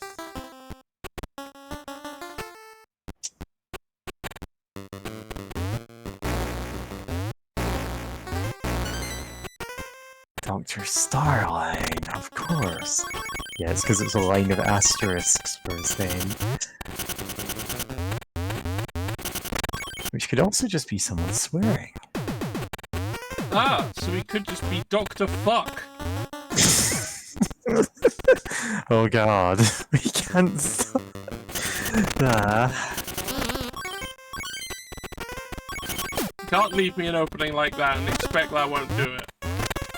Yeah. I wouldn't have done it. I don't swear, and it's not like I don't care if other people do. It's like that's a personal thing. Yeah, of course. But you know that I do. Yeah. So I was clearly going to do it. Listen, Dr. Starline wishes he did. Like, he is the gayest character in the Sonic comics, and that's really saying something.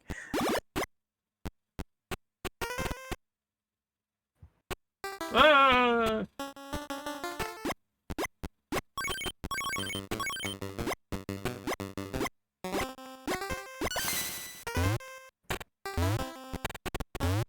Oh, this is where it started. Yes. I did also love the Sonic and Mega Man crossover. That was a really fun little storyline. Where it's just got... Can't imagine Wily and Robotnik getting up to hijinks. Oh yeah, they do. Like they have this silly friendship where it's like, oh, I finally met this other guy from another dimension who has a rivalry with Another his hero and shit. builds his own robots to fight them, and they get along really well up until a point where they realize that they don't have quite the same goals. 'Cause it's like, Yeah. Wily doesn't want to kill Mega Man. He's like, no, I want to show Dr. Light I'm better, and I don't need to Yeah, like he wants just recognition. murder his son. And you know, the sorry, I was gonna say Eggman because technically he's not Robotnik, and it's a whole mess. I know. All of us in the UK just keep calling him Robotnik because Because he's Robotnik. he's the same guy. It doesn't matter. Yeah, like, he's not a different person called Eggman. He's Robotnik. Ironically enough, in the Archie comics, he was. Yeah, I remember actually. Yeah, he was a They different had this. person. They had this big final showdown with Robotnik where he gets killed off, and it's like that's him gone forever. They had other villains for a while. Then they went, actually, we want him back because like this is still a comic about a series of games that has one villain. And so we went, oh, actually, here's a copy of him from another dimension. Right. Who's called Eggman.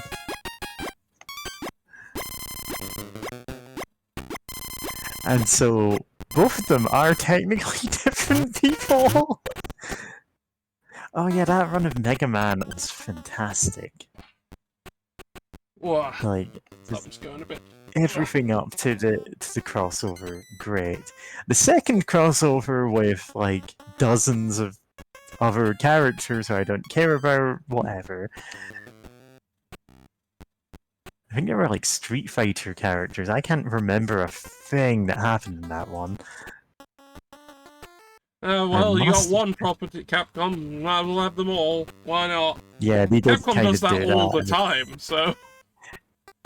The Sonic and Mega Man thing worked because it's focused well. Yeah, it's here are these two properties.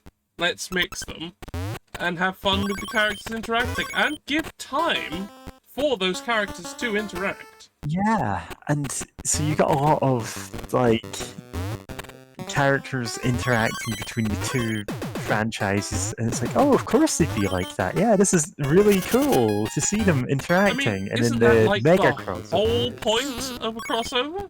Isn't that No, literally the reason no. anyone would do You've that? never seen.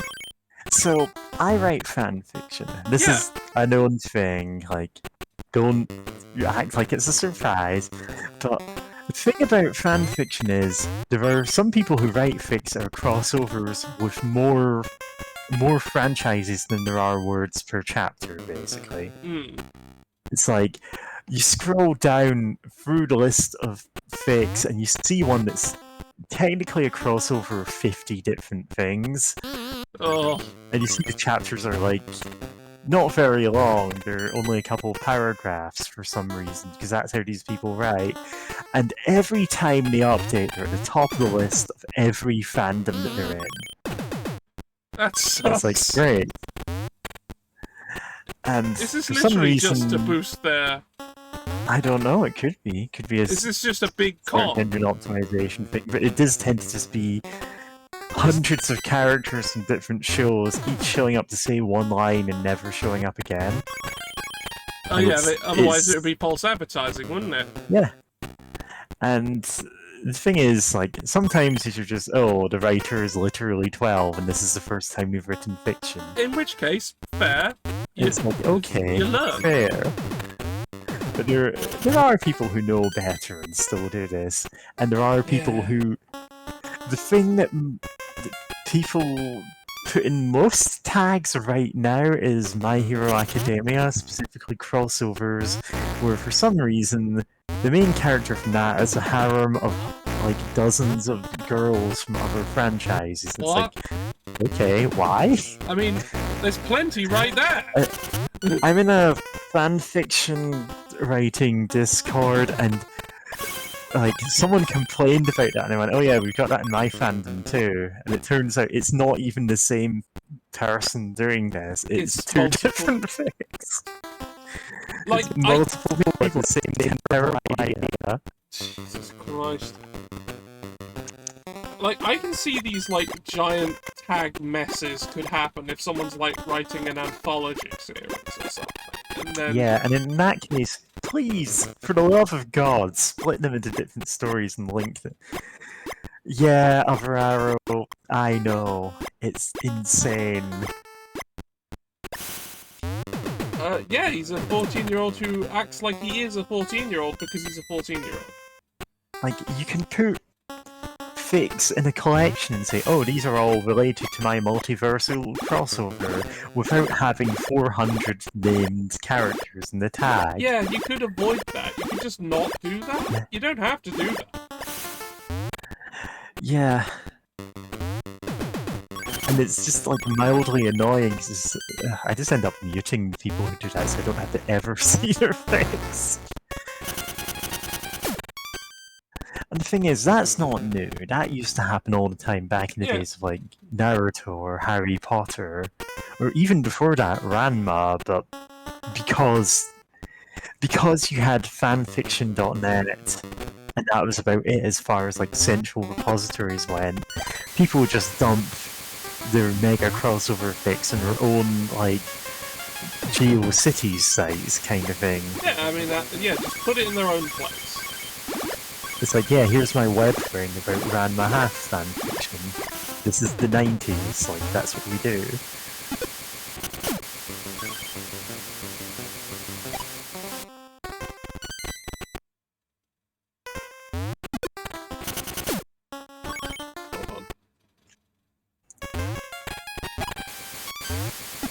But yeah, it just feels really bad when an official crossover is like that. It's like, it's like Ready Player One. These are professionals. They should know better. Yeah, they should know better than just, hey, look, it's that thing you like, and then no development of it. In a comic where they have shown they can do crossovers, and they can do them well. And they can, like, make ones that people will recommend the entire run of the comic based on the crossover.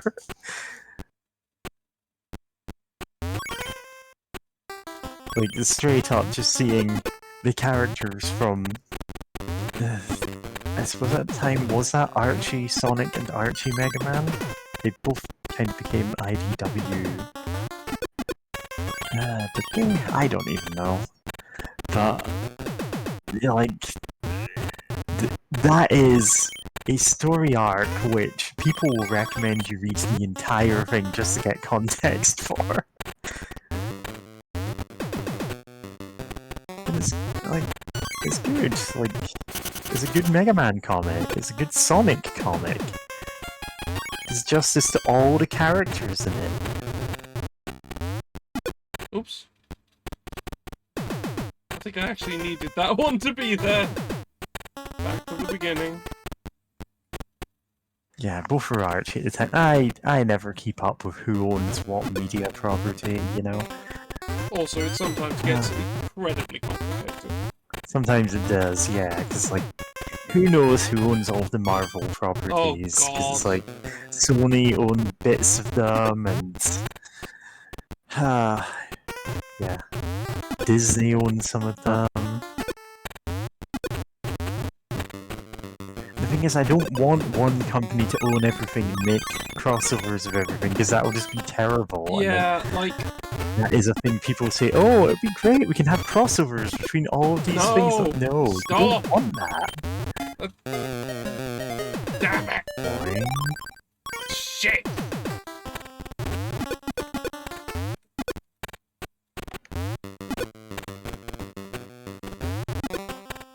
Yeah, don't read all of Archie Sonic for the crossover, but read the Archie Mega Man, that's good. Knuckles was green, this is not. You also get Titan Tails, who is every possible future that Tails could have, combined into one exceedingly buff fox. Like, if you've not seen Titan Tails, then You're lucky. Damn it. Yeah, Knuckles becomes Jesus for a while. It's a whole thing.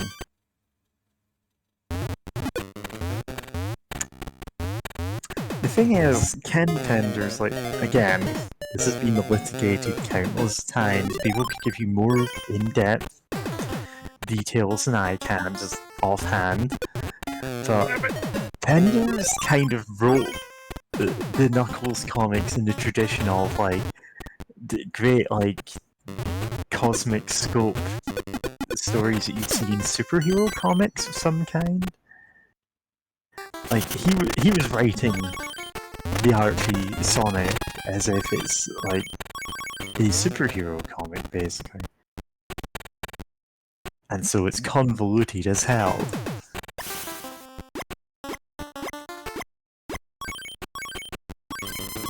Green Knuckles gains godlike power, does nothing for 2 years, and then dies. He gets better. What did I say about him being Jesus?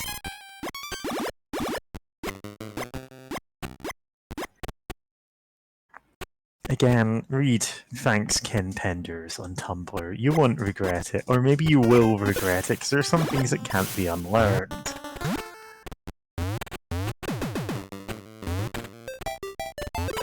Like when Knuckles, as a baby, got microwaved by his dad. The Hot Pocket of Destiny.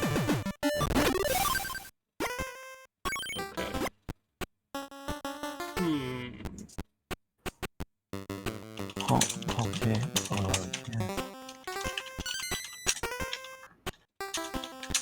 Is that Hot Pocket? Oops.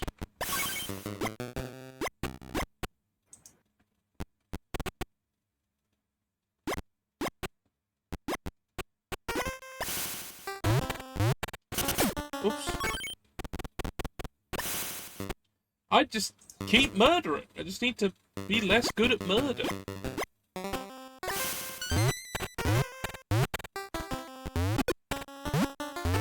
God, now I'm thinking of the like clip from the Flash movie or whatever of the Flash microwaving a baby. And I know that people have just taken a clip of him saving a baby from a microwave and reversed it.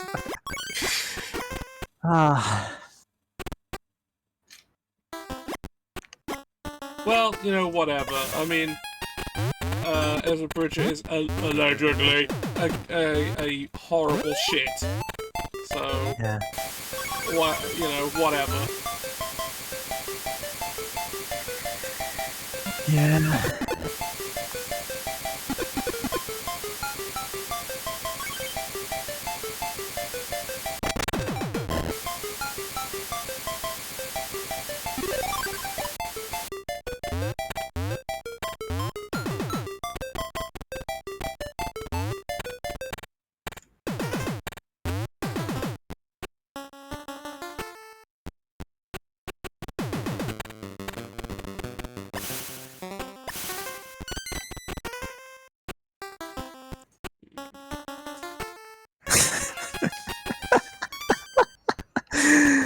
Oh, Ferraro.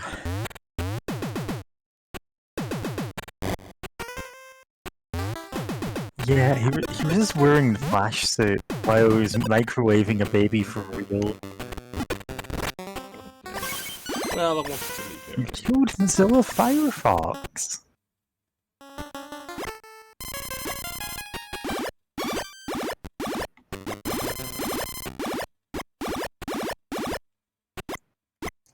Now, I know I haven't got a leg to stand on, given that I kind of know all kinds of absolute nonsense about comic book lore. I mean, we've all got our weird bits of knowledge we've picked up here and there.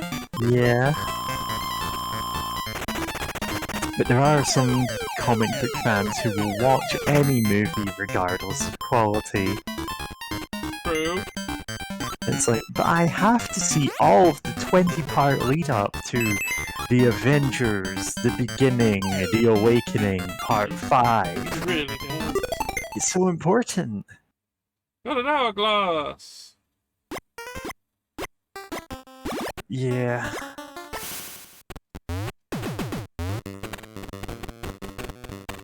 I actually spent part of yesterday chasing down sources for someone. Actually, I think someone retweeted a post about actually canonically Spider-Man cannot take cocaine or he will die. Huh. Specifically because in a comics plot somewhere in the 70s, Dr. Octopus went, yes, I'll make this chemical that poisons people, and if they take cocaine, they'll die because the rich and powerful of the world are addicted to it, and they will pay any amount of money for my cure. Not Snowflame must have been And then, pissed. yeah, Snowflame is a DC Damn. character. Well, wouldn't put it past him to show up anyway. We'll get to Snowflame in a minute. But anyway, the Hobgoblin. I could not tell you which Hobgoblin. There's like a dozen of them. Yeah, That's kind of his thing. The Hobgoblin sprayed Spider-Man with the chemical and went, ha, Spider-Man, you're poisoned, you're going to die. And then Dr. Octopus went, oh, actually, no, he's gonna live unless he does cocaine. Accidentally based dog. And the thing is, someone went, no, that sounds too stupid even for comics. What possible context could there be for that? And then I presented, here are the pages where this plot is outlined. It's like, oh no, wait, yeah.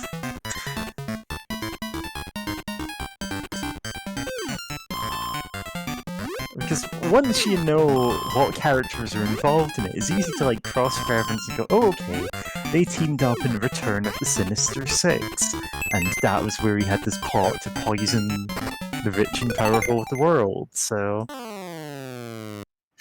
Specifically, it's Amazing Spider-Man Volume 1, Issue 338. And I'm just gonna actually copy this link. Yeah, it was probably Upper Arrow. That's scary, yeah, apparently. What's even the point, says Upper Arrow. This is just the kind of thing supervillains did back in the day. But yeah, Snowflame. Now, he's a DC character. I believe he was created in the 80s. He was just a one-off character who... His whole gimmick was he gains unmatched super strength from snorting cocaine. That's the source of his power and the god he worships. Yeah, he worships the god of cocaine. And he's kind of like, as an anti-drug PSA thing, like super heavy-handed. You missed Sonic the Comic talk, Yeah, you missed Ben, Spider-Man sorry, you missed talk, Sonic the we're on Comic. to Snowflame talk. Yeah, we're now talking about Snowflame. But, like, Snowflame in his original appearance, I believe, was just killed off rapidly. Because he was just meant to be, oh, the horrors of drug use. It will make you think you're invincible and then you'll die. And then, decades later, he got, like, this cult fan following. People went, actually, no, that's rad as hell. Why didn't they bring him back? And so, Snowflame actually has returned. Like, both in, like, flashbacks involving heroes who were active in the 80s, as, like, just a normal part of some rogues galleries, and in the modern day as a slightly more sedate drug baron. He's still 80s as hell, deliberately, like, he keeps that design aesthetic, he still dresses like an 80s guy, everything's done in, like, all of his, like, fonts and stuff are done in vaporwave style. He's too stupid a concept to take seriously, basically, and because of that, you can't really hate him. Yeah, he's just ridiculous. I want to say he was a Catwoman villain for a bit. Why not? It's like, yeah. Why not? Let's just have because he's a kind of everyone. stupid character that you keep around just in case you want to do something absurd. like, Doom Patrol have weirder villains. Oh yeah, it's fine. Doom Patrol has some really weird villains. Doom Patrol, He's depending really on the weird. writer, can be really amazing, but in general is at least sufficiently weird to be entertaining.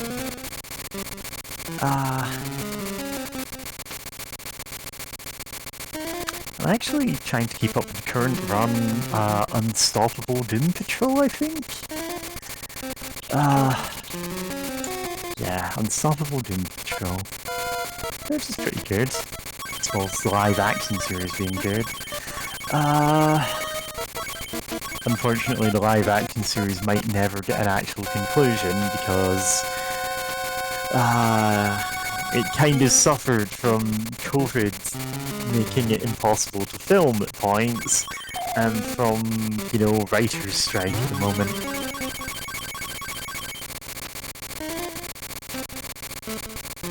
It's a shame because it's a really good show.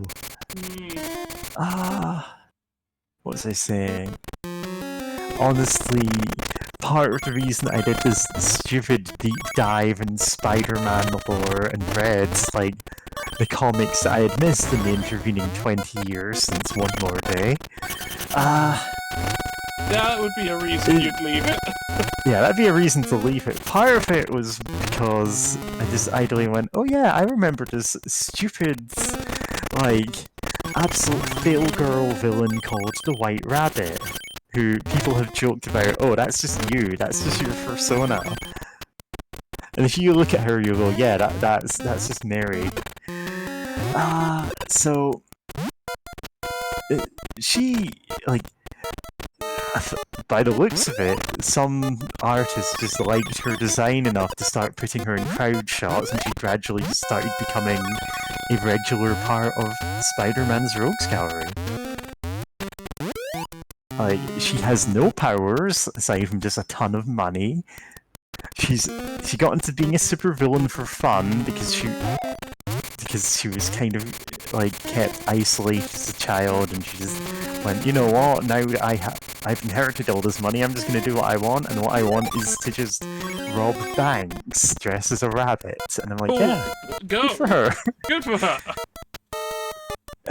In the current run, she's got this kind of weird friendship going on with notoriously brutal mob boss Tombstone, just because she is bluntly just a complete monster who just likes violence.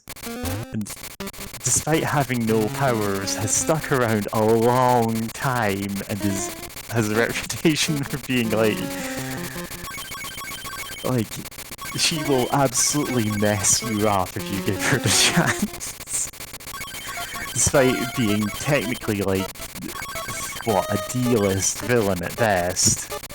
She never has big, far-reaching plans, she's just in it for fun. Yeah, I mean, cool. And it's a fun character. It's the same kind of principle that means people go, okay, let's bring back, like, one-off Spider-Man villain 8-Ball, who has a, like, he's a, like most of Spider-Man's villains, he's a super genius in one field, and that field happens to be, he can manipulate, like, the physics of objects that he hits with his, like, quantum pool cue, and just adjust the gravity however he wants. It's nonsense. He's just a guy with a big 8-ball on his head who fights with a pool cue. And he can just, like, sink entire cars with it. And, you know, it's great to just dip into, okay, here's the silly-looking villains that we have populating a crowd scene, let's give some of them, like, little storylines, you know? Yeah.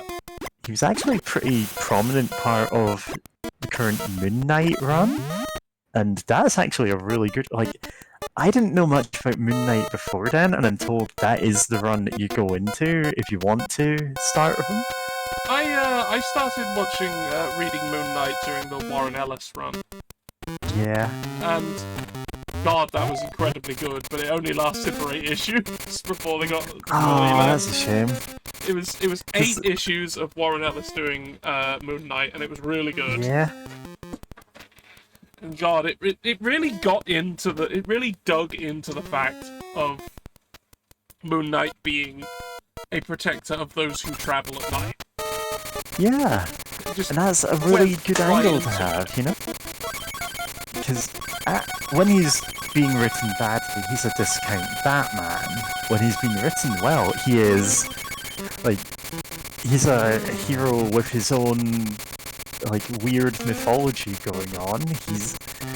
He's canonically, like, got a dissociative personality disorder that's treated fairly respectfully in a lot of his runs. Like, not always, but like... Yeah, because, well, it depends on the writer, as per usual. And it's just because the first couple of times they tried doing stuff with him and then bringing him back, they intended to have it as different people, like straight up, these are not the same guy, just using the same alias, and then they went, no, all three of them, same guy, he just happens to, you know, have a lot of trauma going on. And it works, like, it makes it for a very unique comic. It's got the whole, it's got that, it's got the whole thing of the, like, ancient Egyptian god that he serves, it's got vampires, because technically Moon Knights are meant to kill vampires, but he's gone, well no, like, my oath is to protect anyone who travels at night. And they do. So if vampires aren't hurting anyone, you know, help them. And so he ends up with a very odd but interesting place in Marvel lore.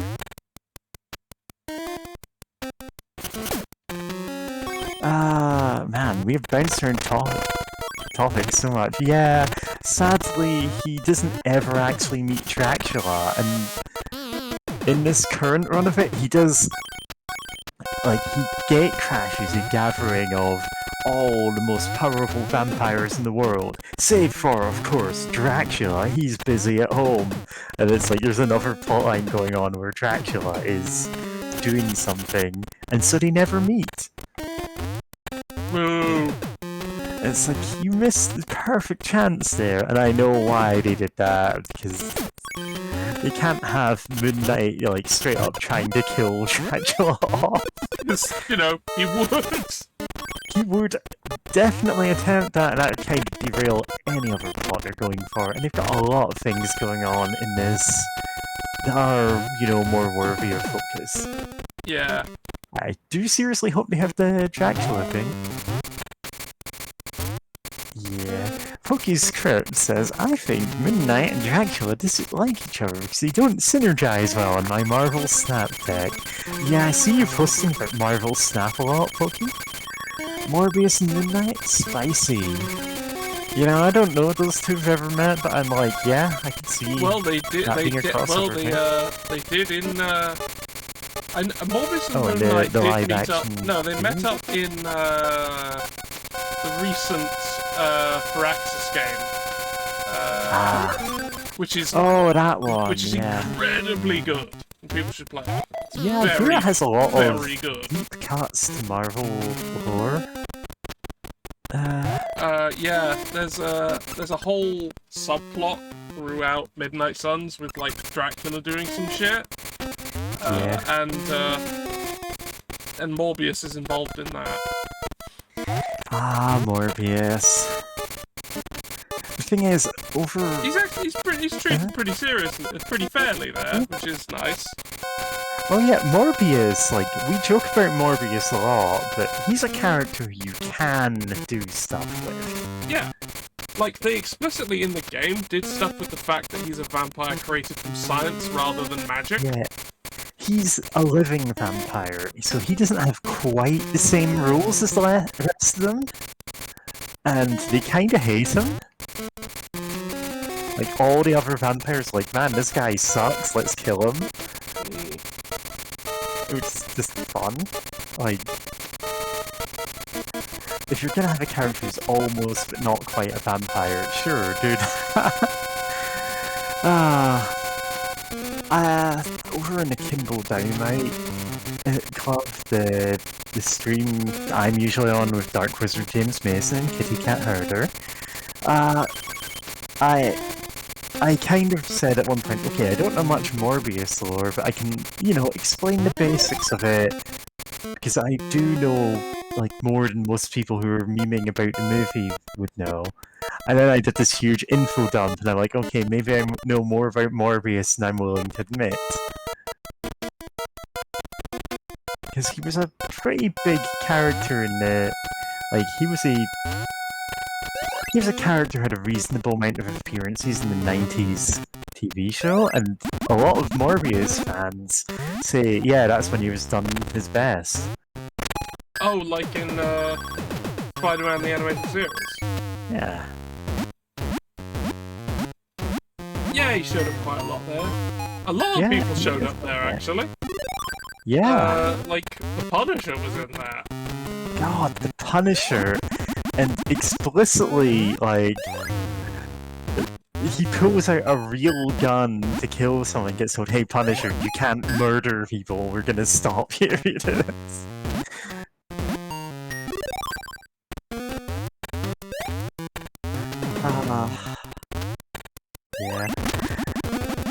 That... Oh, yeah, so Alvaro says my favourite Morb fact is that he was introduced during the Spider-Man grows multiple arms arc, and that's neat. Yeah, he was introduced during Spider-Man No More, the arc in which Peter Parker tries to cure himself of having spider powers, but fails and just mutates himself further. In the animated series, he actually turns into full-on man-spider with a big spider head, and, starts attacking people. But in the comic, he's just like, oh, woe is me, like, I need to go and hide away from the public now. And so it has this whole thing with the Lizard, Morbius, and the six-armed Spider-Man going on there.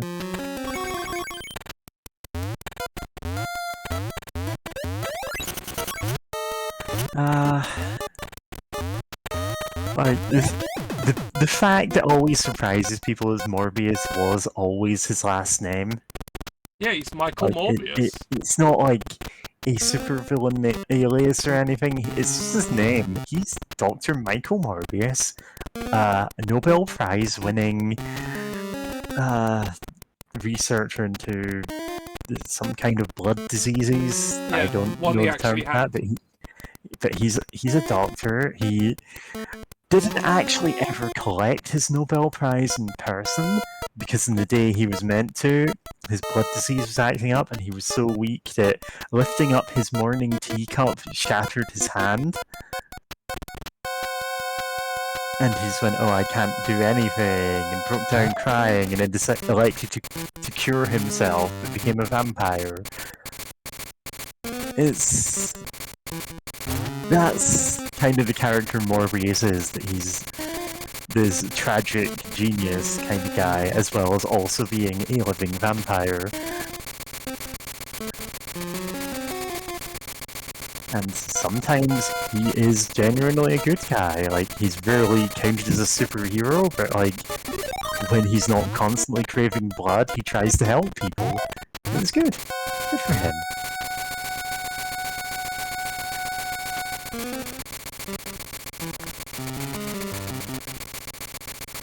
I believe his most recent comic appearances were alongside the Lizard and a, combined Morbius Lizard clone thing, which had both of their powers. Which is, of all things, canon, brought back Next Wave into canon. Yeah, that... The parody of... Marvel in general, really. Yeah. And Next comics. Wave, Agents of Hate. I'd freaking love Next Wave. Next Wave was great. It was never intended to be canonical. No. But everyone loved it so much that it just gradually became a thing that, okay, even though it strictly speaking takes place in another universe, everything here also happened. Yeah, I still Like, haven't it's seen nothing fine. from Captain XXX. Yeah, he's the only one who hasn't shown up again. All of the other members have. Well, all the other members were previously actual Marvel Yeah, characters. all of them were. Apart Yeah. from him. So they've all shown up and they've all referenced Next Wave is actually happening. And what was it? The Beyond Corporation, the villains of that, also showed up as villains for, you know, not the current Spider-Man run, but the one before that. Where, because through... Alright, this is going to sound convoluted as hell because comic books. Yeah. Because there was a period where Dr. Octopus was in control of Spider-Man's body and basically running around as him for a period of at least a year or two. Yeah, something like The that. Superior Spider-Man arc. He actually took a lot of liberties that Peter Parker never did, such as copywriting the Spider-Man name so he could sue other people who used it. And that copyright fell into the hands of the Beyond Corporation, who then decided, well, we'll get our own Spider-Man. So they found the Scarlet Spider, as in the clone of Spider-Man, from the Clone Saga, and went, yeah, you're the official Spider-Man now. That's the whole thing. To be fair, it's a fun storyline.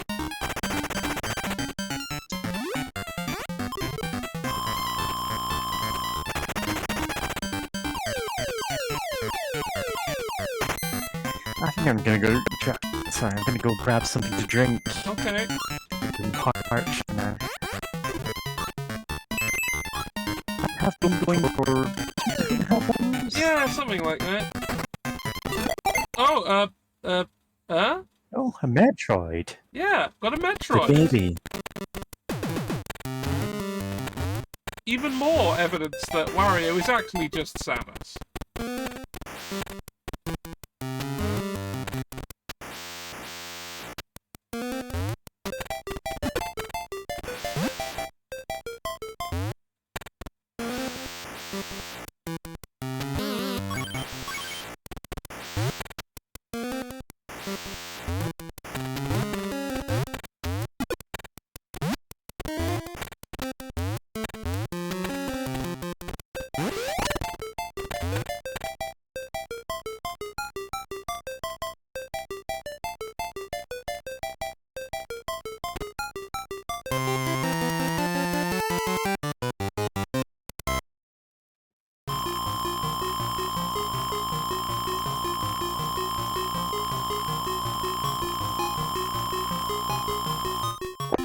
Oh, so Overarrow, you're getting into some real convoluted comics lore. Yeah, because the moment you bring up Ben Reilly, we have to start talking about the Clone Saga. Clone Saga. So, let's specify Clone Saga for a second. Yes, Ben Reilly, Scarlet Spider, was the third person of the Jackal identity. The first two technically being Miles Warren, the original Jackal, and a clone of Miles Warren, Jackal 2. They're different people, it's the whole thing, don't worry about it. But yeah, Ben Reilly shows up as the third Jackal with a dapper suit. Like, he looks snazzy as hell in that suit and, like, Jackal mask. It's a way better look than the weird green thing that the old Jackals were. Basically revives a whole bunch of like dead heroes and villains and goes, alright Spider-Man, everyone who's ever died on your watch is back now. What are you going to do? Like, you can just retire, Slate is wiped clean. And then it turns out, no, all the supervillains just go back to doing crime. Huh, what a shocker. What a... No, the Shocker's another guy.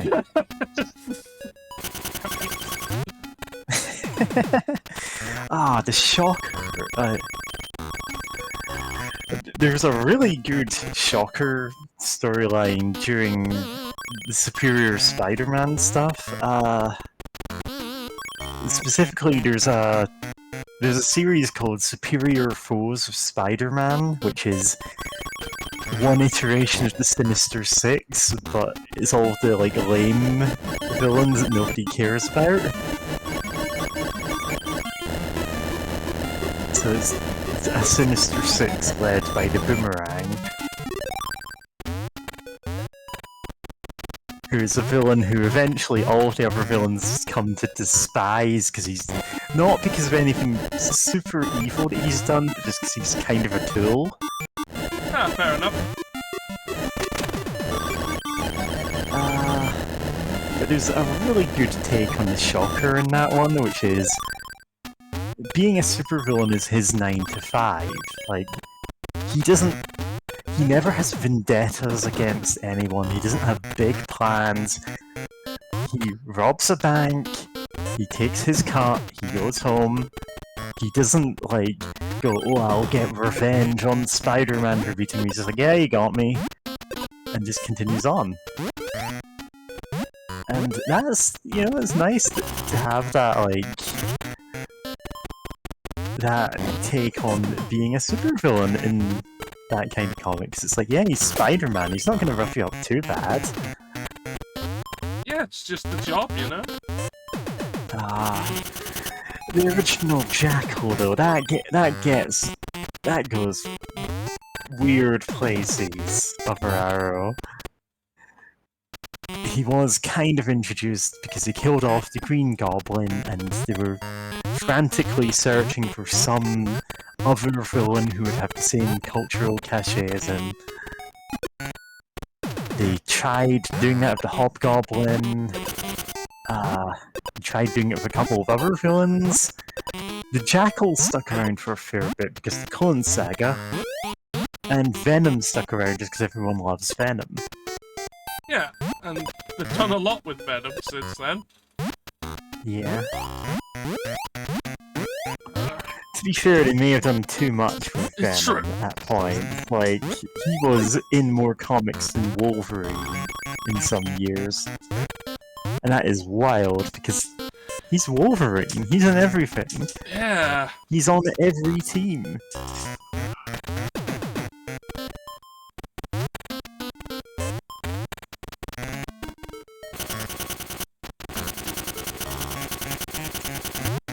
But yeah, Miles the Jackal Warren was basically a college professor who was in love with Peter Parker's girlfriend, Gwen Stacy, and after she died, he cloned her a lot, over and over. And that's why there's dozens of clones of her in continuity. Most of whom are dead. What if Wolverine was Venom? I'm gonna tell you that happened. That's happened. He has had a symbiote before. I don't know the exact circumstances under which it happened, but I know it happened because I've read a storyline in which the I think it's the Carnage symbiote is collecting up bits from all of the people who have had a symbiote, and it has a oh everyone's had a symbiote kind of like montage, one of the people shown in that being Wolverine. I couldn't say if he's Venom or Carnage or something else.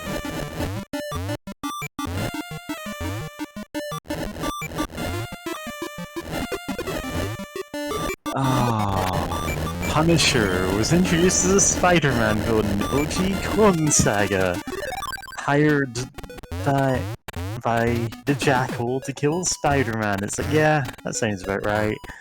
A lot of villains, or heroes, or anti-heroes, or anything, like, a lot of characters in general are introduced that way. It's like, Wolverine was introduced as a Hulk villain. Yeah. So you're like, okay, we're gonna want to set up this guy so we can use him in, like, we like his design and powers, so we're gonna use him, put him in the comics somewhere.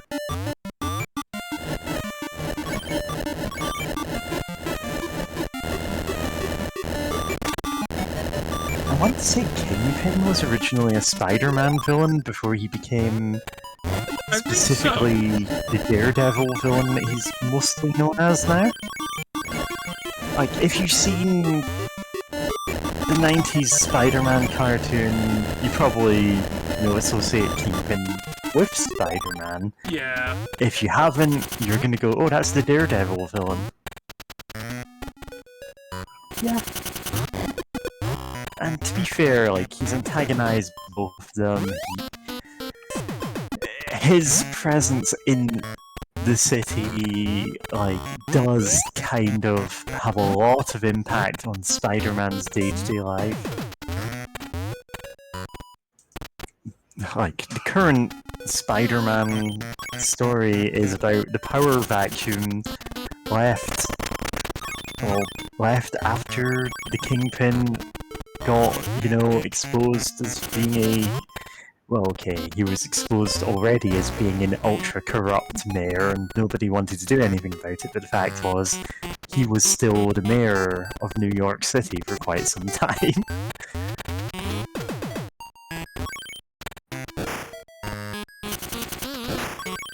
And that had knock-on effects in both Spider-Man and Daredevil, because they operate in the same kind of area. But the Kingpin does tend to operate in the same space as the other crime bosses. Tombstone, the Owl, the Rose, who is sometimes his son? Who are the other ones? There's a whole swarm of these guys. Hood, Madam Mask. Yeah, all politicians are corrupt, we know this. This is why Dr. Octopus needs to release that, poison that kills any politicians who've taken cocaine.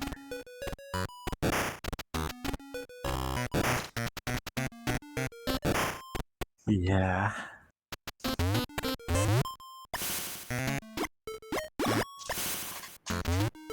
See, I mostly know about Spider-Man lore is the thing, but it crosses over so much else I can just go, oh yeah, I know about this because of Spider-Man. Like, I know a fair bit of X-Men lore, but the current status quo is so odd that it's hard to talk about at all. The whole, like, Isle of Krakoa thing, and all of the X-Men who have ever died being back, which is a lot of characters. Oh yeah. A lot of X-Men have died.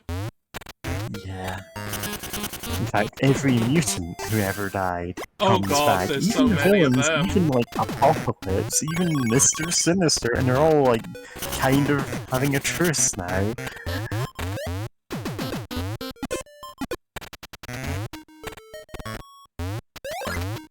Which means there are some real deep cuts in the X-Men series that are ongoing at the moment. That also does mean that my boy Warlock is back.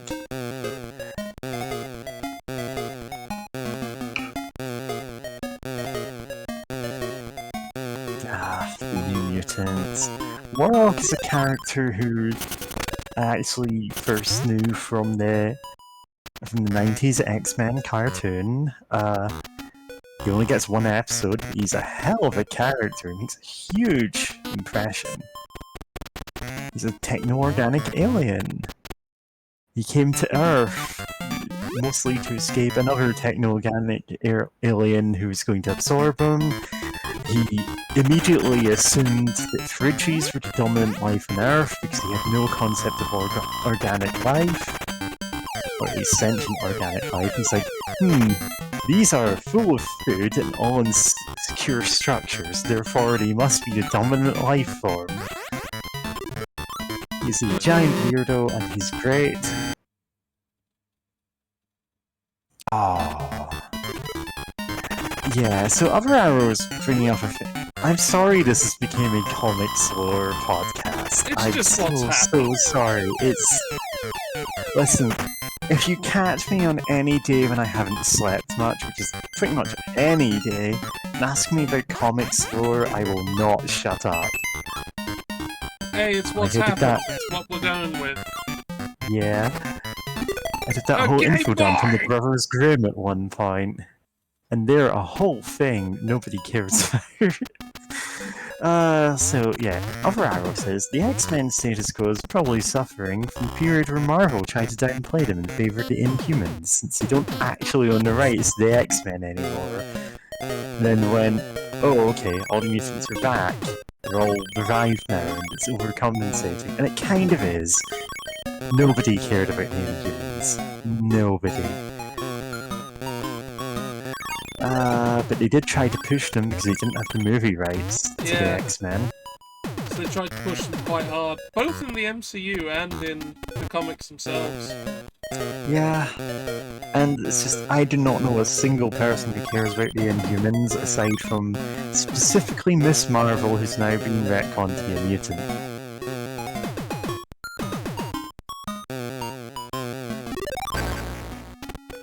Yeah.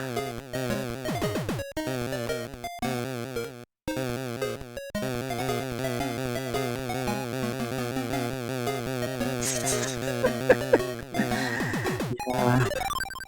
But they did kind of overcompensate on that and bring back literally everyone, and basically there's a lot of weird continuity stuff now that every character who has ever died is back.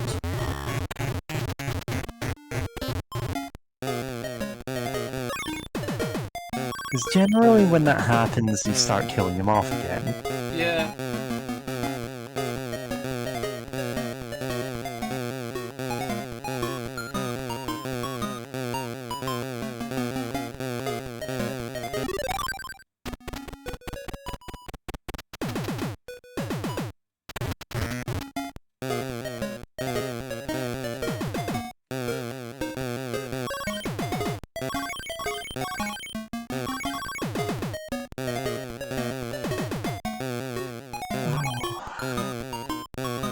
One of the... So, I tried reading the comics version of Into the Spider-Verse, the one that the movies were based on. It is unreadable. Like, what they did is they introduced dozens of alternate universe Spider-Man, more or less, just to kill them off, to shill a villain that nobody really cared about. Oh yeah, nobody gives a fuck about Morlun. Nobody cares about Morlun or the Inheritors, I think they're I think called, that's or their his name. family. Yeah. They're just kind of... yeah. They're wholly forgettable. Yeah. And there's a reason the adaptation just dropped them. And in fact, has very little to do with the comic at all. Yeah, it just takes the core concept and goes, okay, Although let's do that, but good. Although a lack of Japanese Spider-Man is noted. Yeah, Japanese Spider-Man's about the only one I really think we're missing. You liked the other arc, you liked In Spite of Morlun. Well, yeah, I don't think also anyone the cares fact- about Morlun. well, I mean, if we're being really honest, we're also missing Italian Spider-Man. Oh yeah, Italian Spider-Man, legendary. Who, the makers of the Spider-Verse films are on record as saying they wanted in the film. It would have been a funny gag just having in the background somewhere. Just to have Italian Spider-Man there, just for a moment. Yeah. It'd be great. Italian Spider-Man is a weird parody. If you haven't seen it, I probably couldn't explain it to you. No, it's... Like, if you've ever seen Turkish Spider-Man... Yeah. That's the kind of thing we're talking about. Yeah, it's very silly. Yeah, it's ridiculous, and it's extremely funny, and yeah, just do. Yeah, it probably is a rights thing. At least they brought back Spectacular Spider-Man, even for one line.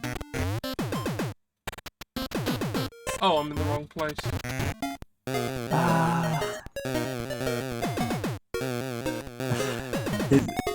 It is always pretty funny when Spider-Man has eras which only keep like one or two characters around. like one more day, they basically cleared the deck like a couple of arcs after they'd done with all of that and went, all these new villains suck actually, aside from specifically Mr. Negative and one of Mr. Negative's henchmen, Overdrive, who gets some development in Superior Foes of Spider-Man, which is where I mostly know him from. So Overdrive is...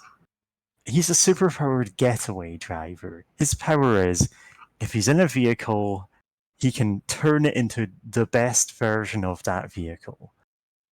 Like, he can turn a bicycle into a motorcycle, or like just any random car into a sports car. That's what his power does. And when asked, like, oh, why did you get into being a supervillain? He starts off going, well, I needed to pay for the procedure, like the whatever nonsense thing gave him his powers, basically. But his actual goal is to join the Avengers. And everyone goes, then why are you a supervillain? It's like, no, dude, I've got it all planned out. It's like Hawkeye. I'm gonna fight them, they're gonna get like mutual respect for me, and then they're gonna invite me to join. It's been some 10 years since he said that, so I don't think he's had any success. He's a good character. He's not exactly like, he's not a fighter. Like, if a fight breaks out, he's like, yeah, everyone just like, if you need a driver, I'm here, otherwise I'll be having a coke.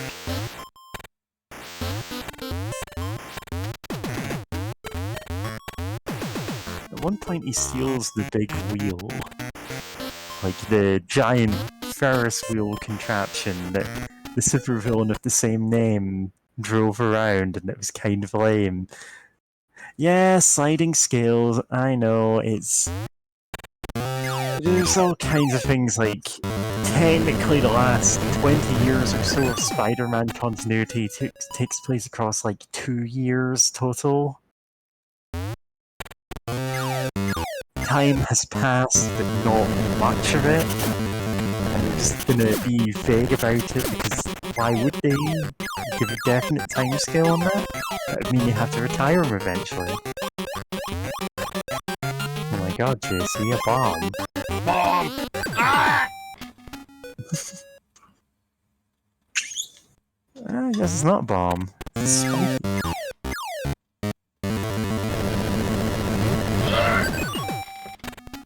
It's getting that initial hit. That's the key. Otherwise, she just pushes you off. Yeah, the sliding scale thing of Marvel continuity is... I suppose of all comics continuity, really. DC does a similar thing. It leads to some weirdness about characters going, ha, I'll avenge my father who you killed. And then it's like you did it that 20 was a years year ago. ago.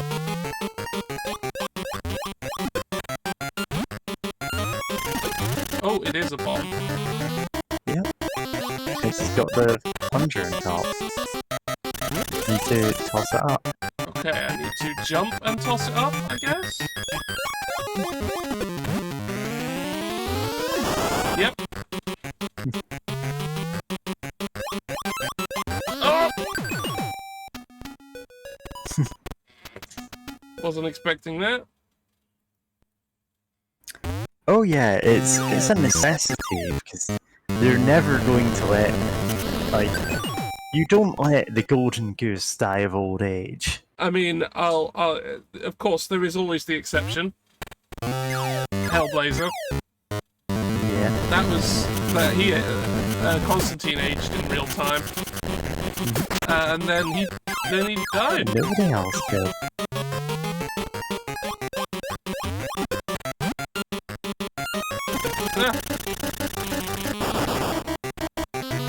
Yeah. I mean, I guess you don't have, like, you can't have every story be like JoJo's Bizarre Adventure, where it's, you know, instead of having a sliding scale, that takes place across the course of like a century.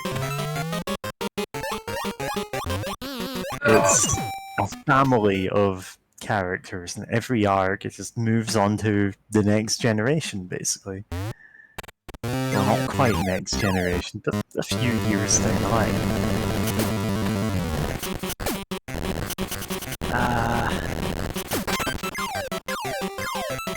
I could see being a thing for some heroes, but not all of them.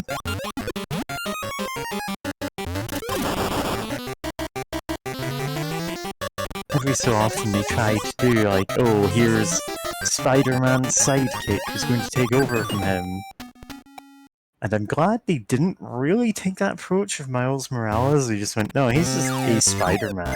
Just more than one now.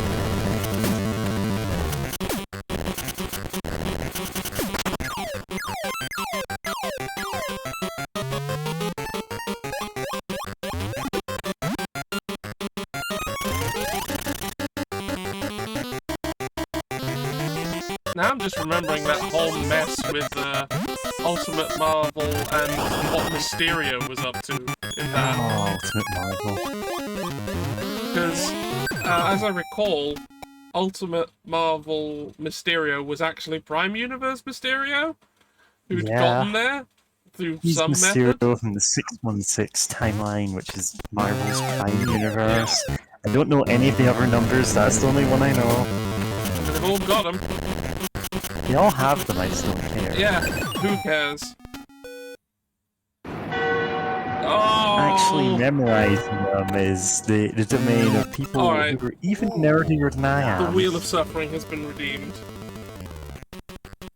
Okay, time to do that. Hopefully the button works today. All my other buttons have been working. It's probably fine. Oh, good! Yeah. Or not. It didn't spin it. I'm gonna spin it. Yeah, I know. Jotaro is technically Josuke's nephew. It's a whole thing. I'm saying, like, in the abstract, it passes along through generations, and that's fine. To say nothing of what Giorno's relation to the family is.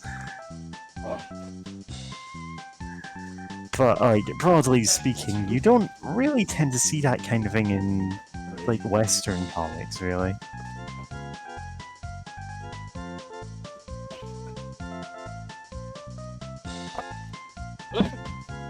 Which is a shame, because every so often there's a storyline that's like, what if we let Spider-Man grow up and have kids, and his daughter became the new Spider-Girl or something, and then it turns out it's really good, and then they go, oh, now we're killing them off in a crossover. Yeah.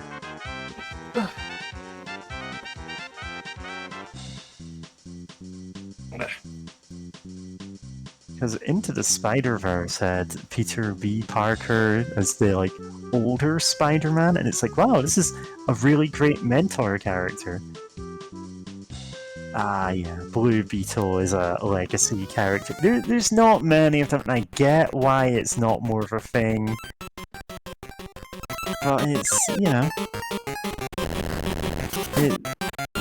It's just interesting to compare, like, the approaches in storytelling there, I guess.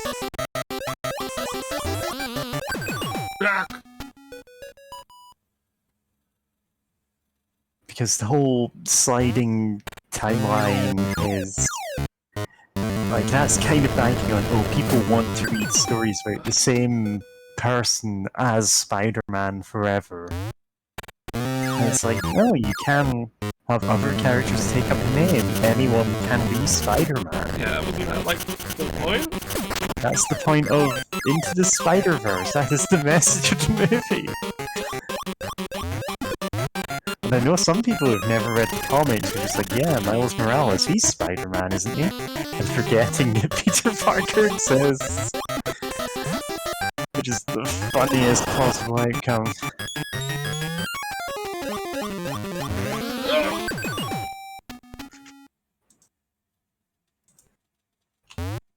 Yeah.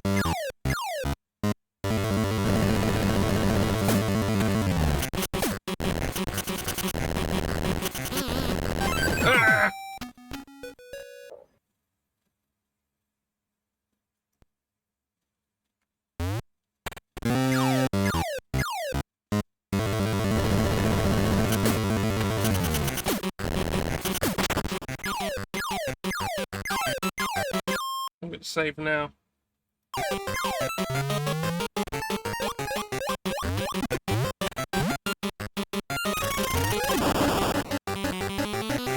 Saving again. I'm fed up. Oh. Ah! Load.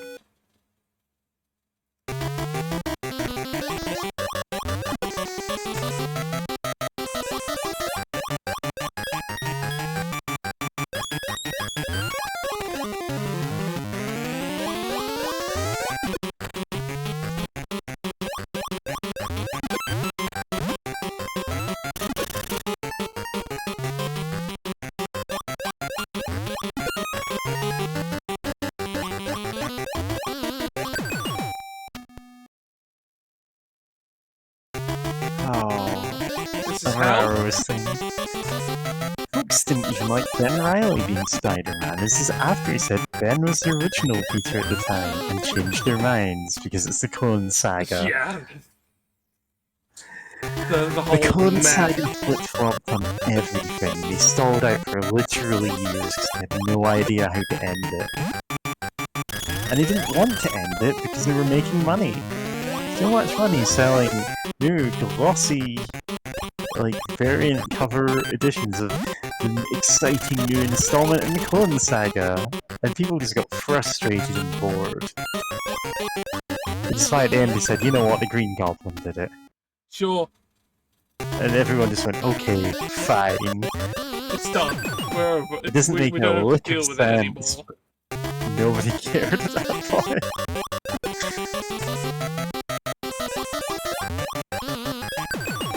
Ah!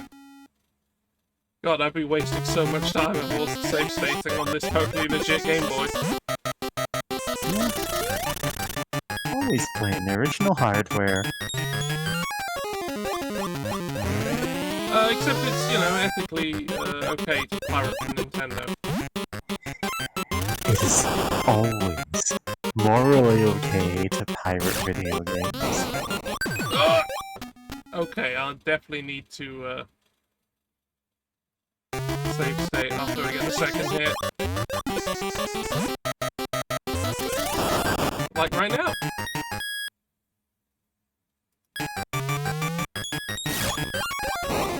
Oh! Okay. How do I...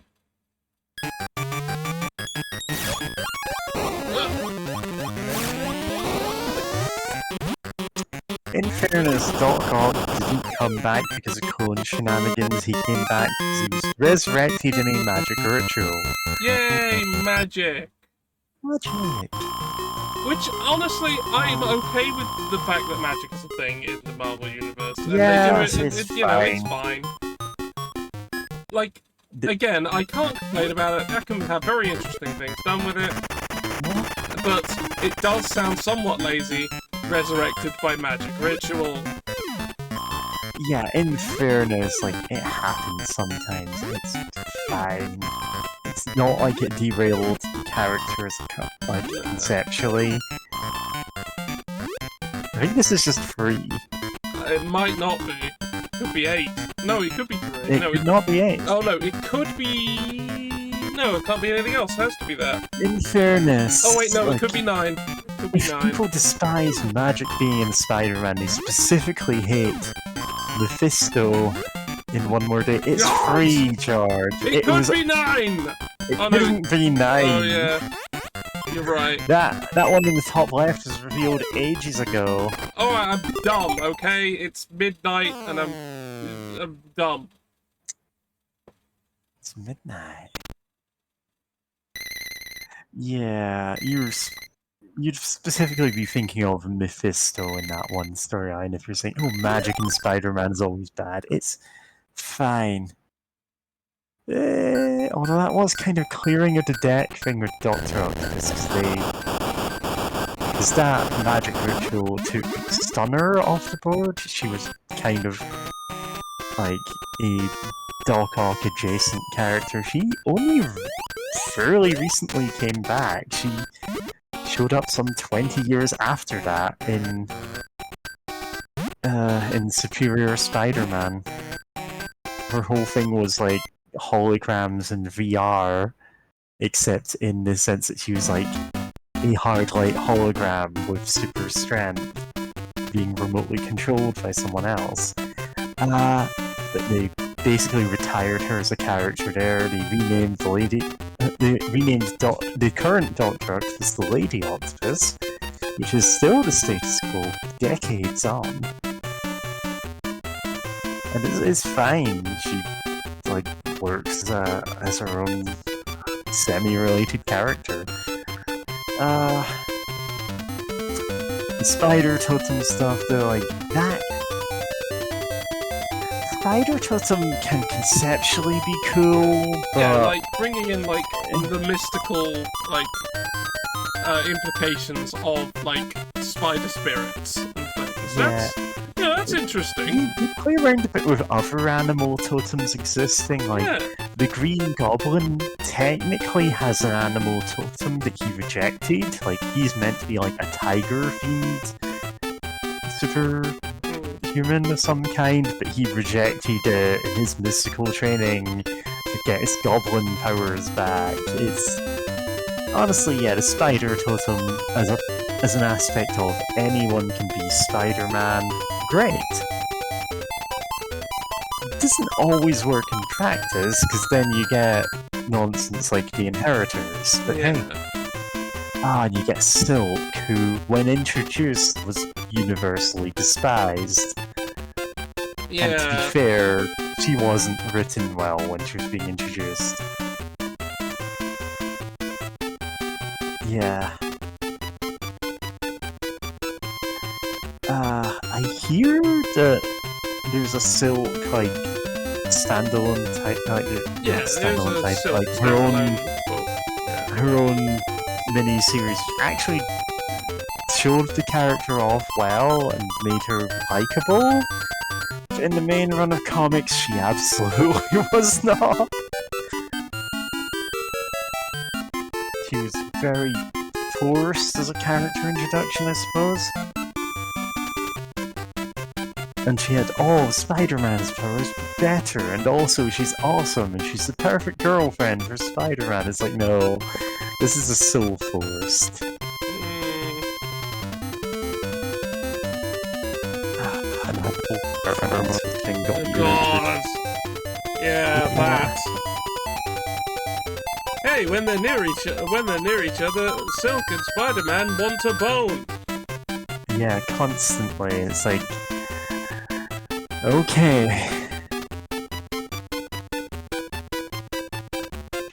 And again, I hear she's a good character in the hands of any other writer.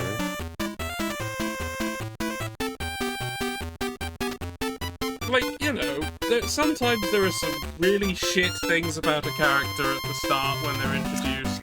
Yeah. And then somebody else takes them on and goes, yeah, that didn't, that, no, we're ignoring that.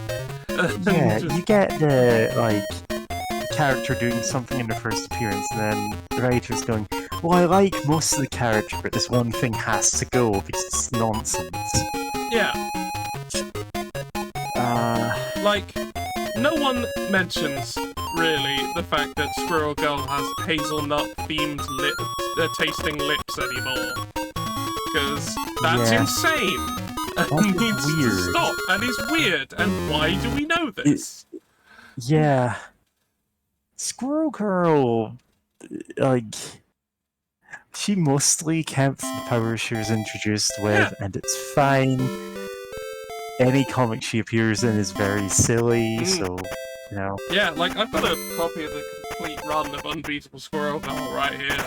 It's very good. That was a fun comic. It's written by, what's it called, Ryan North, the Dinosaur Comics guy. And he brings a very specific tone to his humor there, but it is good. It fits the character well. We need to go back and get every one of these items. I swear that glove up near the top is the throw item from Bomberman. It might be. And then these are the bits I've got here. Because, Map. oh, jeez. Ah, that's the flowchart. And 3 different endings. Oh, 4! Nope. 5! 5 endings. Fucking hell.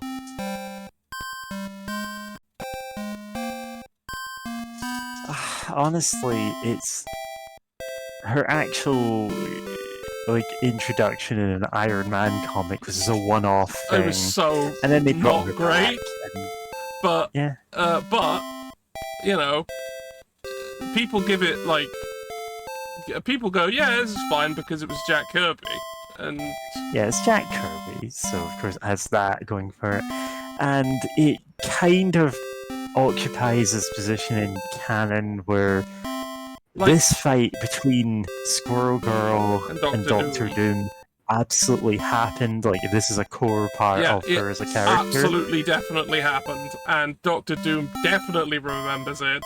Yeah, and he it was definitely definitely it was actually not Doctor Doom Doom, bot. and it was not a Doombot. And he's like, man, I'll never live that down. Yeah, which and fits in fact, very yeah, well for the character. yeah, it's really good. God, shit.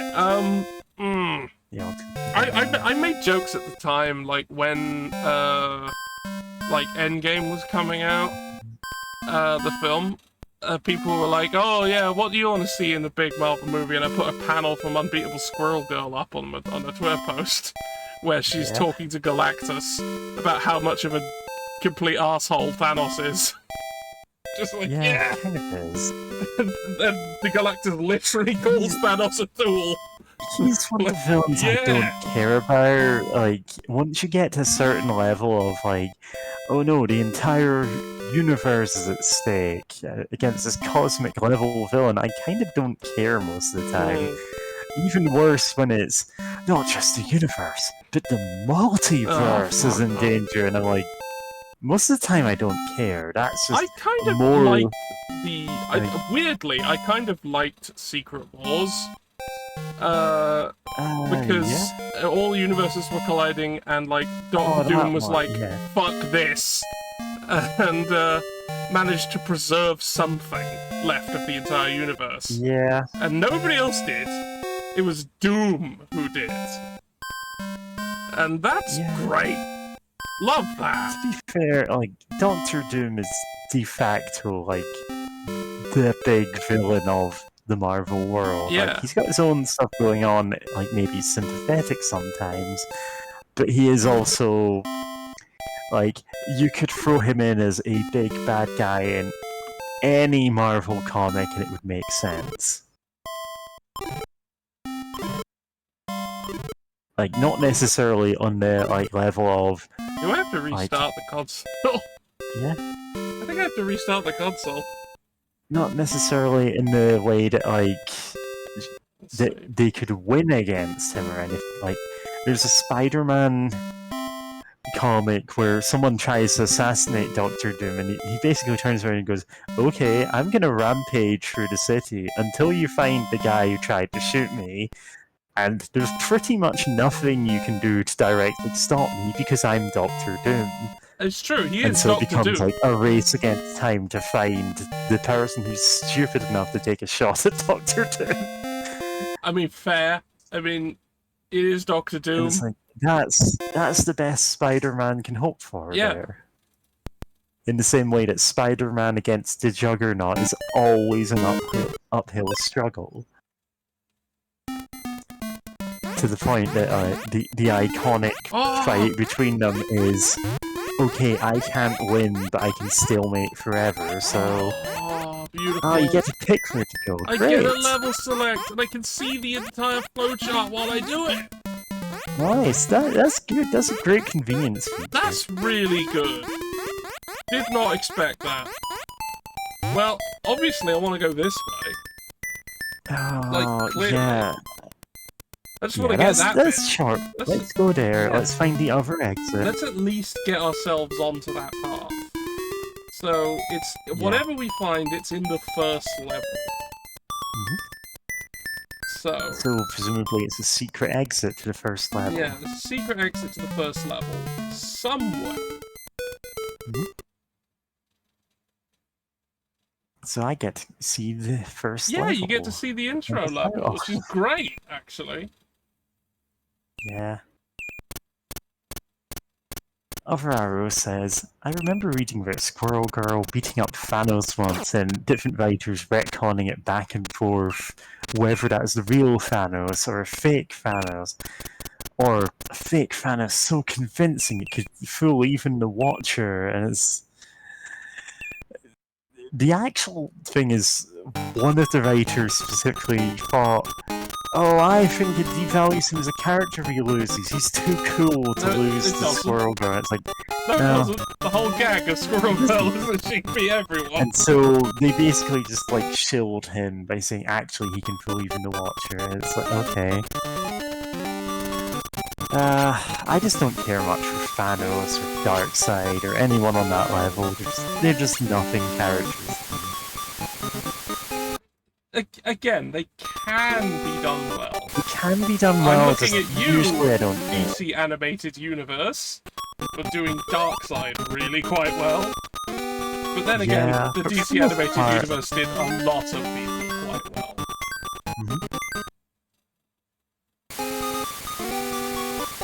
To be fair, yeah, a lot of, like, a big chunk of modern, like, portrayals of those characters are taken from specifically DCA or, like, takes on them, you know?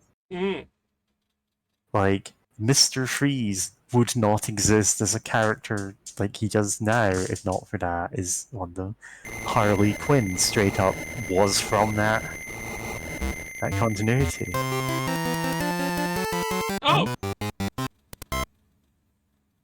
Oh! Oh, Oh! just sleep in. Yeah! I guess that's it. Yeah, I guess I did it.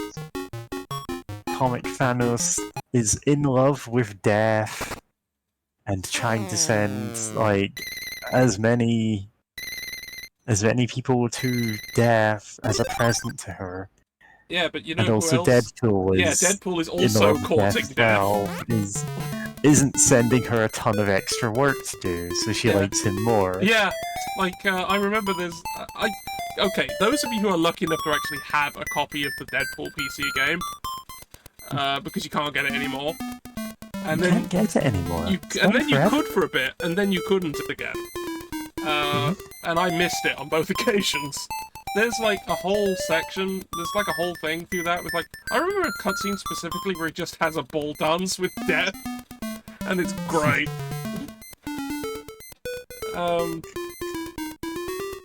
Okay.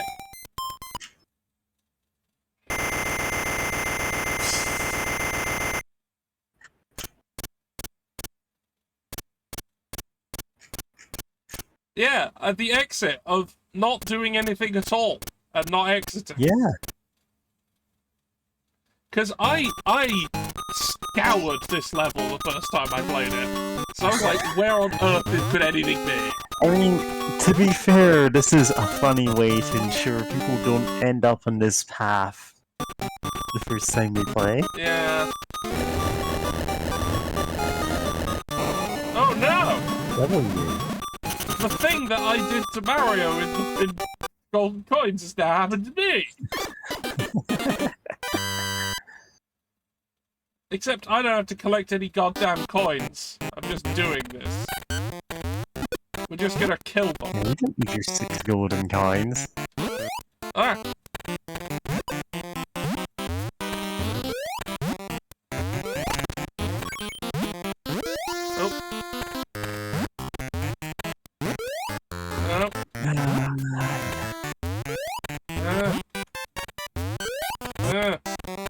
Come on! Thank you. The thing is, one of the old Spider-Man storylines I went back to read, just because I'm like, okay, I've heard vaguely of this, I wonder what it's actually like, was the one where Spider-Man gets cosmic powers and becomes Captain Universe. Oh yeah, the Captain Universe bit.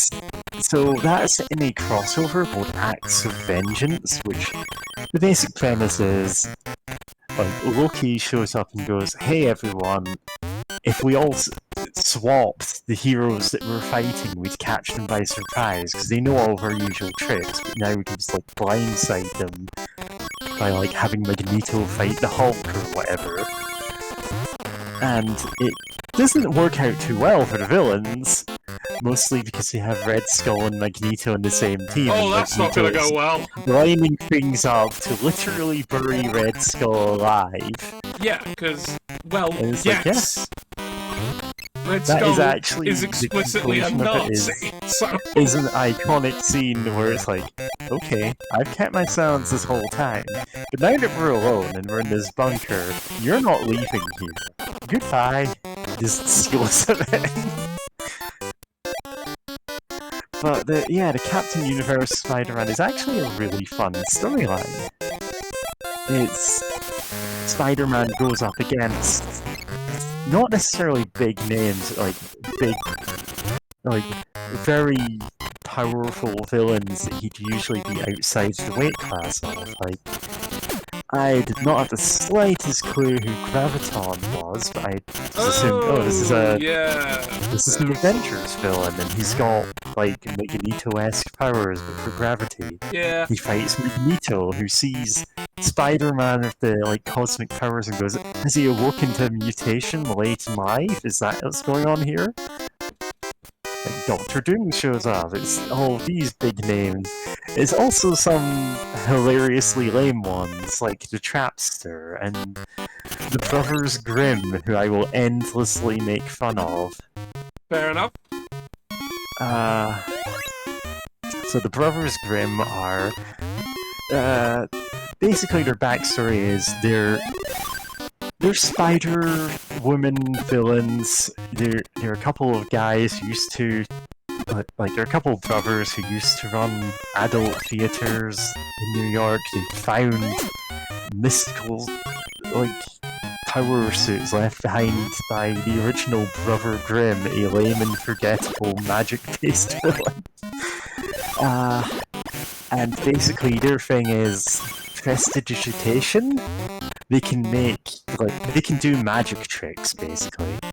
They can like pull out endlessly long handkerchiefs. They can make little clouds to fly on. They can throw an unlimited amount of exploding eggs. They're kind of lame, but like in a way that's almost funny when they're up against, you know, Cosmic Spider-Man.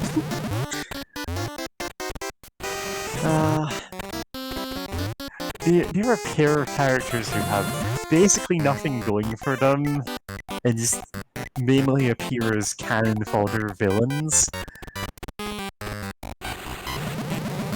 one point, they're part of the Night Shift, the like group of supervillains for hire that Superior Spider-Man, as in Doc Ock, hires to do his dirty work for him. And it turns out one of the other members of that team is, what's it called? I think the Wax Man or something like that. He's just a living, like, glob of wax. But he's also a serial killer, and as soon as Doc Ock finds out, he goes, wait, why didn't any of you, you know, kick him off the team? And they're like, we're supervillains. You know, we just don't ask. Anyway, where was I? Yeah, Acts of Vengeance. Fantastical crossover.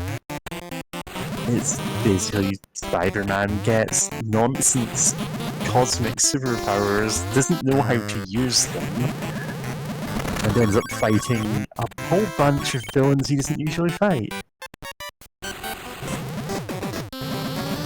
And of course, it's the one where he gets that snazzy costume from. He appears as an unlockable and everything. I forget where I was going with this. Well, you know, Captain Universe, like Spider-Man, can be anyone. Yeah.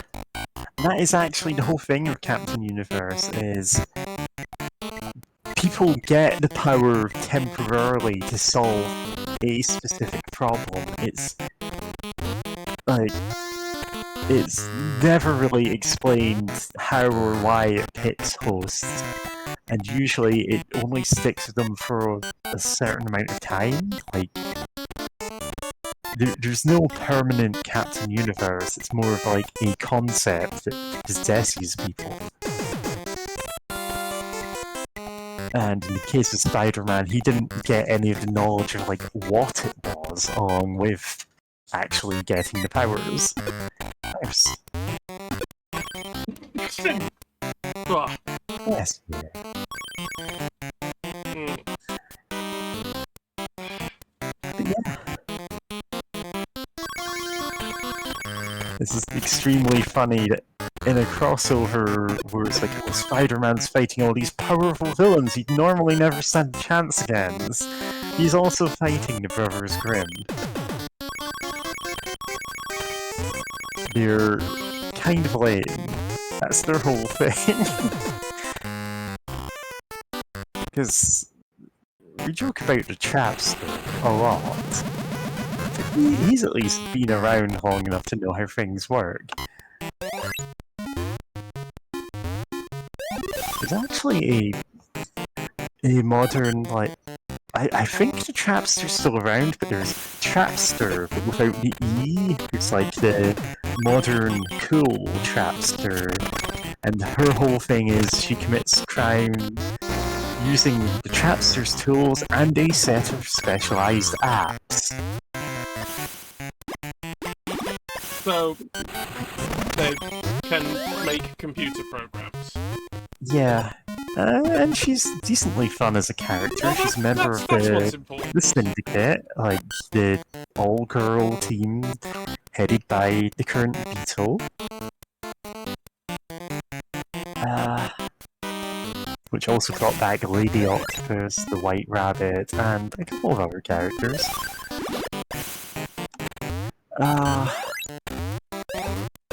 Yeah. She's the only one of them that we do not know the backstory of, and when pressed, she's just like, I just like violence. I'm just here to beat people up. Alright. And they all just go, yeah, that tracks. Because they've seen nothing to indicate otherwise.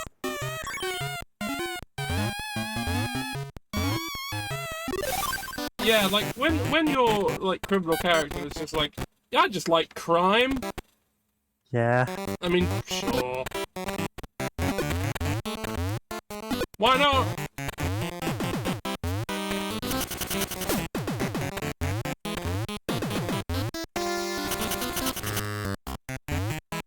Yeah.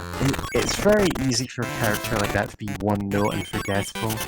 Wario, my land, says Pokey. Ah, damn it! I need to bring an enemy. Okay, if you say anything about Wario Land, you can change the topic away from Marvel's Spider-Man. Yeah, that would be good. Let's talk about Wario. Let's talk about Wario. Our protagonist. Let's talk about Wario. Let's talk about you and me. Yeah! Okay. Well, that's not right. Okay, so... should I bring up the fact that in the most recent Mario Golf game, in the story mode, the heroes are Wario and Waluigi? Yes. Finally. I mean, you're not playing as them, but they are the ones who basically solve everything in the end. They save everyone. And they even intended to. Good for them. I can't right in this exact second remember the exact circumstances, but I do remember just being quite surprised.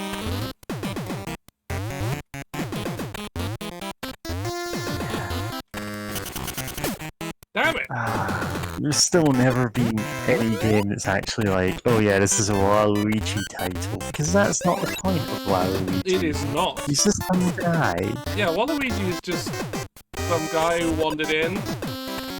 I remember there being a pretty good fan game based on him called Psycho Waluigi, where he gets like psychic powers, and that goes on a similar to Wario adventure of like getting treasure. That was ages ago, and I have no idea if that's even still on the internet. It probably is. Probably is, but Nintendo are sometimes weird about their copyrights. Yeah, a freaking Waluigi of all people.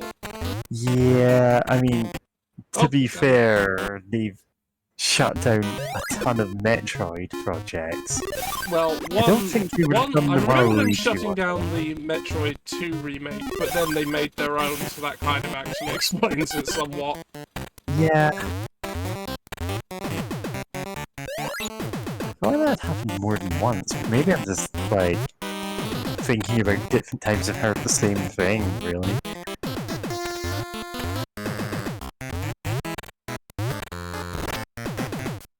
Damn it. Damn it. Come with me.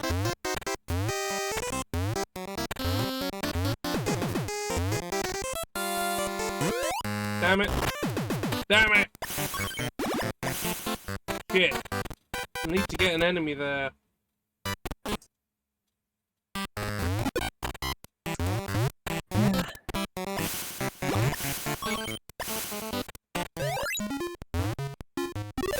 Well, try to get the one that's already there. Yeah. I'm assuming if you do keep playing through Wario games, you're eventually gonna hit a point where you run out of them that you can stream on the channel, because it's like WarioWare and stuff. Yeah, I can't really... I mean, I could do That's some more WarioWare, but not all of it. Yeah, it's more fun with more people, you know? And I'm not entirely... Actually, that's on The first one could be played. I'm blanking on what console that game was on. Which one? The first WarioWare. Oh, it's GBA. Huh, okay. Fuck. Damn it! Ah, whatever. Yeah, I remember that because it sometimes gets played on Arcade Bit, and they don't really do anything from like later on that show, unless it's like things that they don't have to send to the other players. Maybe I should apply for that again. It's been a while since I appeared on it. I need to redeem my name for not doing great. Well, no, I did okay. I did okay. Yeah. I won some drawing rounds. Nice. Because, well, look at me, my art's wonderful, right? Your art is wonderful, George. I know! Damn it!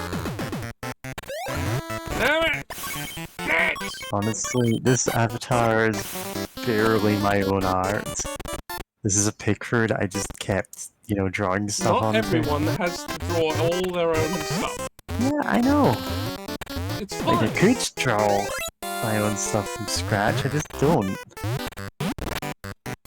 Like, I'm a decent artist when I'm motivated. I'm just not motivated most of the time. Because the thing that really used to actually get me drawing art was the BB Gun Show streams. Oh, yes. I'd just draw stuff alongside those. Yeah. Which means that I am very good at drawing, specifically Cutiosphere. Yeah. Oh, damn it! Nah, I get why it, you know, went on hiatus for a bit and then... Oh, lots of money. Yeah, well, that's nice, but... Went on hiatus and then came back on the same days that we streamed the Kimbo Dynamite Club, so... I don't actually get to watch most of them now. Which is a shame because during the first year or so of the pandemic, all of us were watching... We were watching it religiously. Which is why I have tens of thousands of points to spend there and nothing to sink them into. Yeah, because they haven't really, like, done anything like that. Damn it! Yeah, the System Shock streams have been fun, but yeah. What are you trying to do here? Alright, what I'm trying to do, and have been trying to do for the last, like, 10-15 minutes, is I need to get... Alright, I'll just get to where I'm going so you can see what I'm trying to do. Ah, you need to get one of them up there to toss them through that. Okay. Correct. So, to my eye, it just looks like you're murdering these penguins over and over again. Are they penguins? They are. Yeah, kind of. Could be puffins. Nah, probably penguins.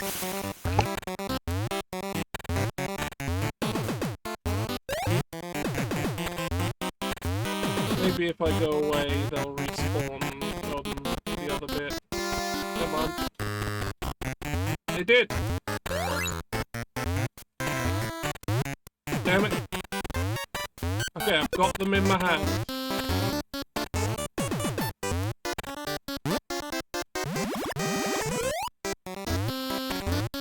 Alright, apparently there is a big throw. Yep. Didn't know about that. There's the big crow. Nothing there. Ah! Save.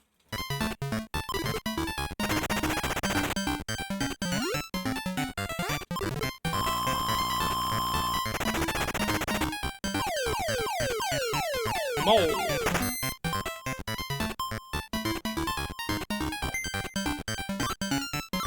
Missed them. Mole. It's the third one. Yep, that one. It's gonna say Yeah. third one, first row. A pill. Tills. I've got a Dr. Mario pill. Or one of my blood pressure medications. Oh god.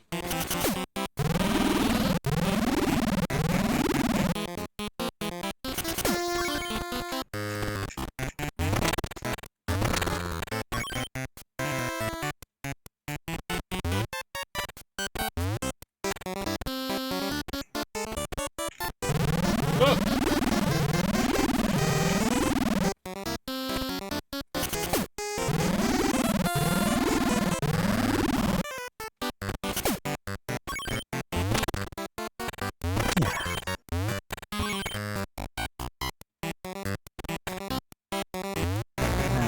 We've bounced around so many stupid topics tonight.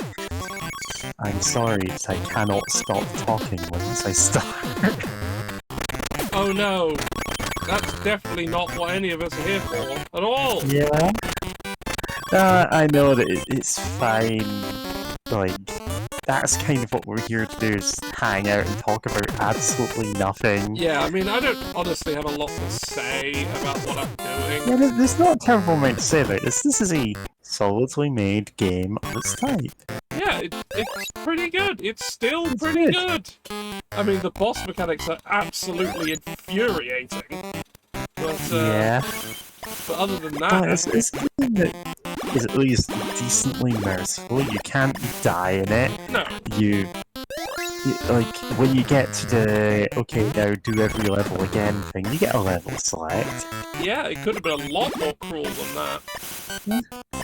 There's modern games would give you the level chart selection. Die, penguin. Yeah. I don't want to be drunk.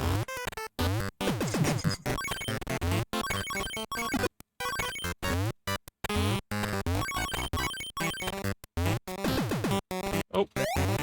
I'm just remembering a Digimon episode where, like, there's a character who they have to, like, give him a bottle of wine so he gets drunk so they can get past him or whatever. And in the dub they change it to, oh, he's obsessed with soda. When he drinks it, the bubbles go to his head, and the guy is clearly just like drunk as hell. Wait, sorry, I missed what we're talking about. Oh, sorry, let me repeat everything I just said. Well, the game in question would be... I know. Digimon. Oh, the Digimon. Digimon Adventure 1. Oh, right, okay. The anime. The first season. Okay, this is not an uncommon thing to see. It's not an uncommon thing in Japanese media. Yeah, because...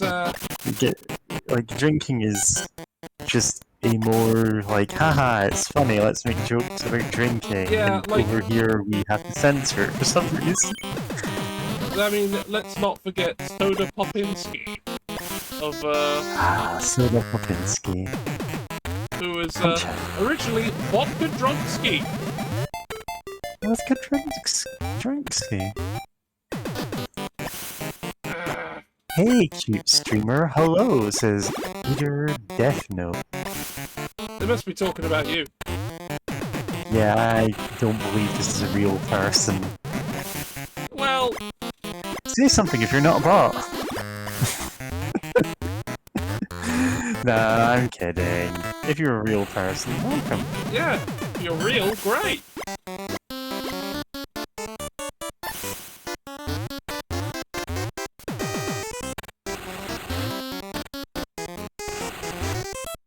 Honestly, there are plenty of people who'd pop into chat and say your PNG tuber is cute, but, you know, that's because we're all... like, it's the kind of thing a lot of us just say. I mean, I am cute. Yeah, you are.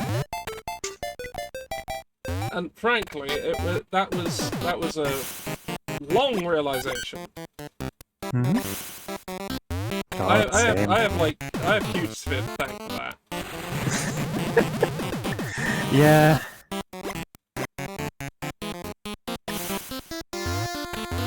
It's somehow very funny that, like, most of my online friends indirectly came from Curiosphere. I want the coins!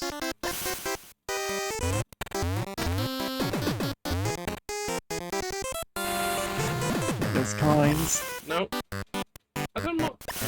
I think I have to, can't like, do that, jump like... very precisely to...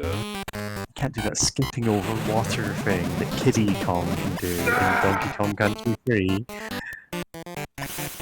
Which is always infuriating to work with.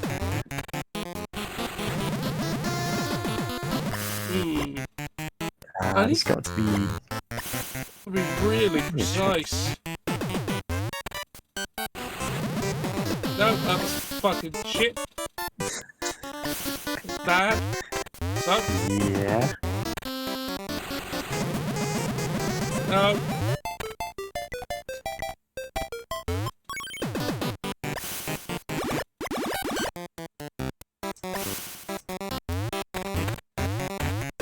I'm not sure if those are actually just there as a tease.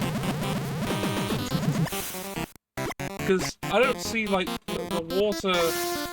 I think it still pulls that way. Yeah, no, actually that's just the water texture. Might be alright.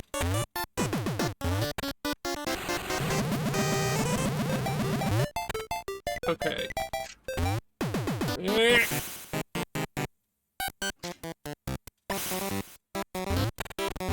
Look, I know this is like an awful lot of effort for literally just some coins.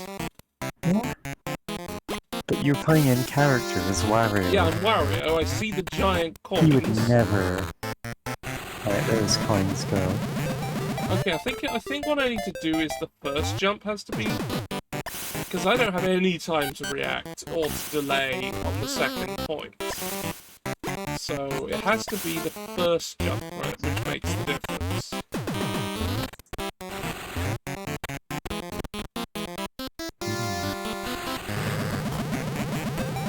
Oh.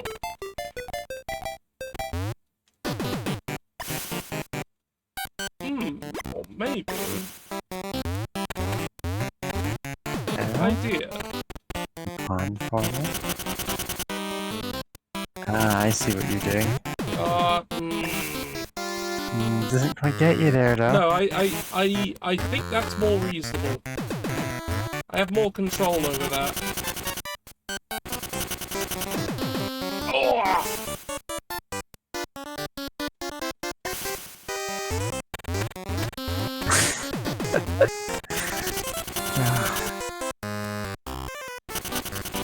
Sorry, starting to stream again to see what exactly is this person saying. Hey, cute streamer, and this is like, yeah, we've got the ridiculous mustaches. Yeah, we're very cute. Yeah, yeah.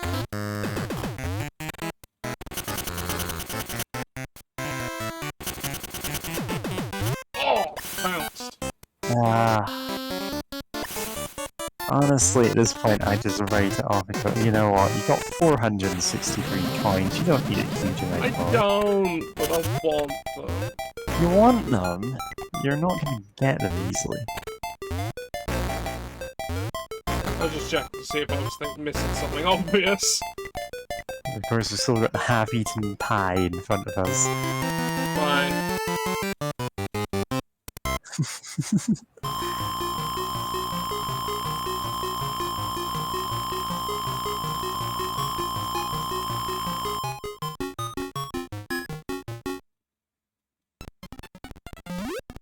Oh! Sub-game contents will change slightly. Oh. Each panel costs 50. Yeah, that's normal.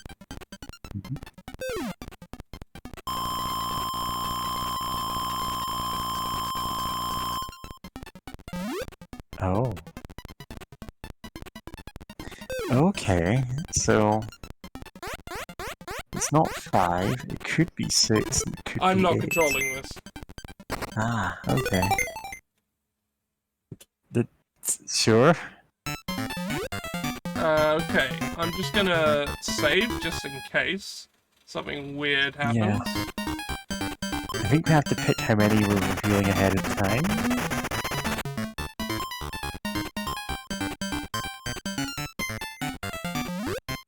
Oh, I'm not controlling when the tiles are flipped. It's It's 1. okay, so it's a continuous, like... It just keeps revealing them until you say stop. Yeah. Okay.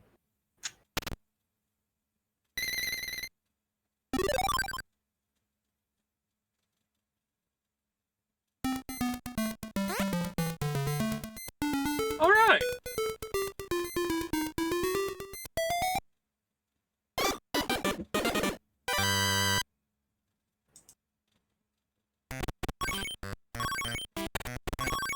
Ah, the problems with sprite texturing.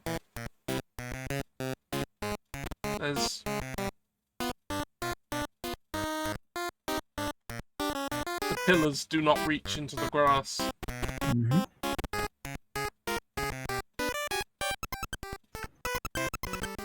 Oh well. Right, I think this is probably a good enough place to stop. It's been 4 hours. Sure has. Yeah, I think this is fine. I've got to get up earlier than usual tomorrow. Yeah, So... I've got to get up at the same time as usual, but I'm not going to get to sleep anyway, so it doesn't matter. Right, well, let's get us over to the end. The end of all things. Well, this thing. Yeah. Thanks for tuning in, everybody. I'm stumbling over my words right now. You said all the words correctly. Said all the words correctly, just in a really weird way. Yeah. Okay. I'm looking at your end screen, and the bin with Bubsy, Aero the Acrobat. Is that Tony the Tiger? It's Tony the Tiger, yes. And That's I don't even know what that That's a other sprite guy is. from Mission Nutrition. And there's Jelly Boy. Jelly Boy. Man, that game sucks ass. That's very bad. Yeah. Yeah. Oh, and yeah, Buzz Lightyear. I am gonna probably do the Toy Story 2 video game at some point. Yeah, there are Because some that's good Toy Story actually games. good. And I Not enjoyed all it. of them. Quite Some of them are yeah, but that one. garbage, but some of them are good. Yeah. Toy Story 2, the action game for PC, pretty good. Mhm. Alright. Right, Squidpunk's doing Bomb Rush Cyberpunk, which Huh? is a front runner of where we're going. Oh Yeah. god, Valkyria Yeah, it's Chronicles always 4. fun Oh reading god. Squidpunk, Yeah, you we're know? gonna go to Squidpunk. Like, I don't hang out with Squidpunk Yeah. much, that's just because of like how times line up. Yeah, time zones. Yeah. But hey, they're playing Jet Set Radio, I mean Bomb Rush Cyberpunk. Oh, Jet Set Radio is a game I love the style of. I'm not good at the game, but still dearly love it. Yeah, that's fine. There are plenty of games I love that I'm absolute dog shit at. So, Yeah, it's fine. I do have the whole soundtrack downloaded. And the soundtrack to this game is also really good. Yeah, And, you know, has some of the same people, yeah, even these days. And, yeah, they sampled the Black Panthers again. good. 'Cause, yeah, they famously did do that Jet Set Radio. Yeah, they've done it again. Understand, understand, understand, understand. Right, we're going. Goodbye. Let's go. See ya.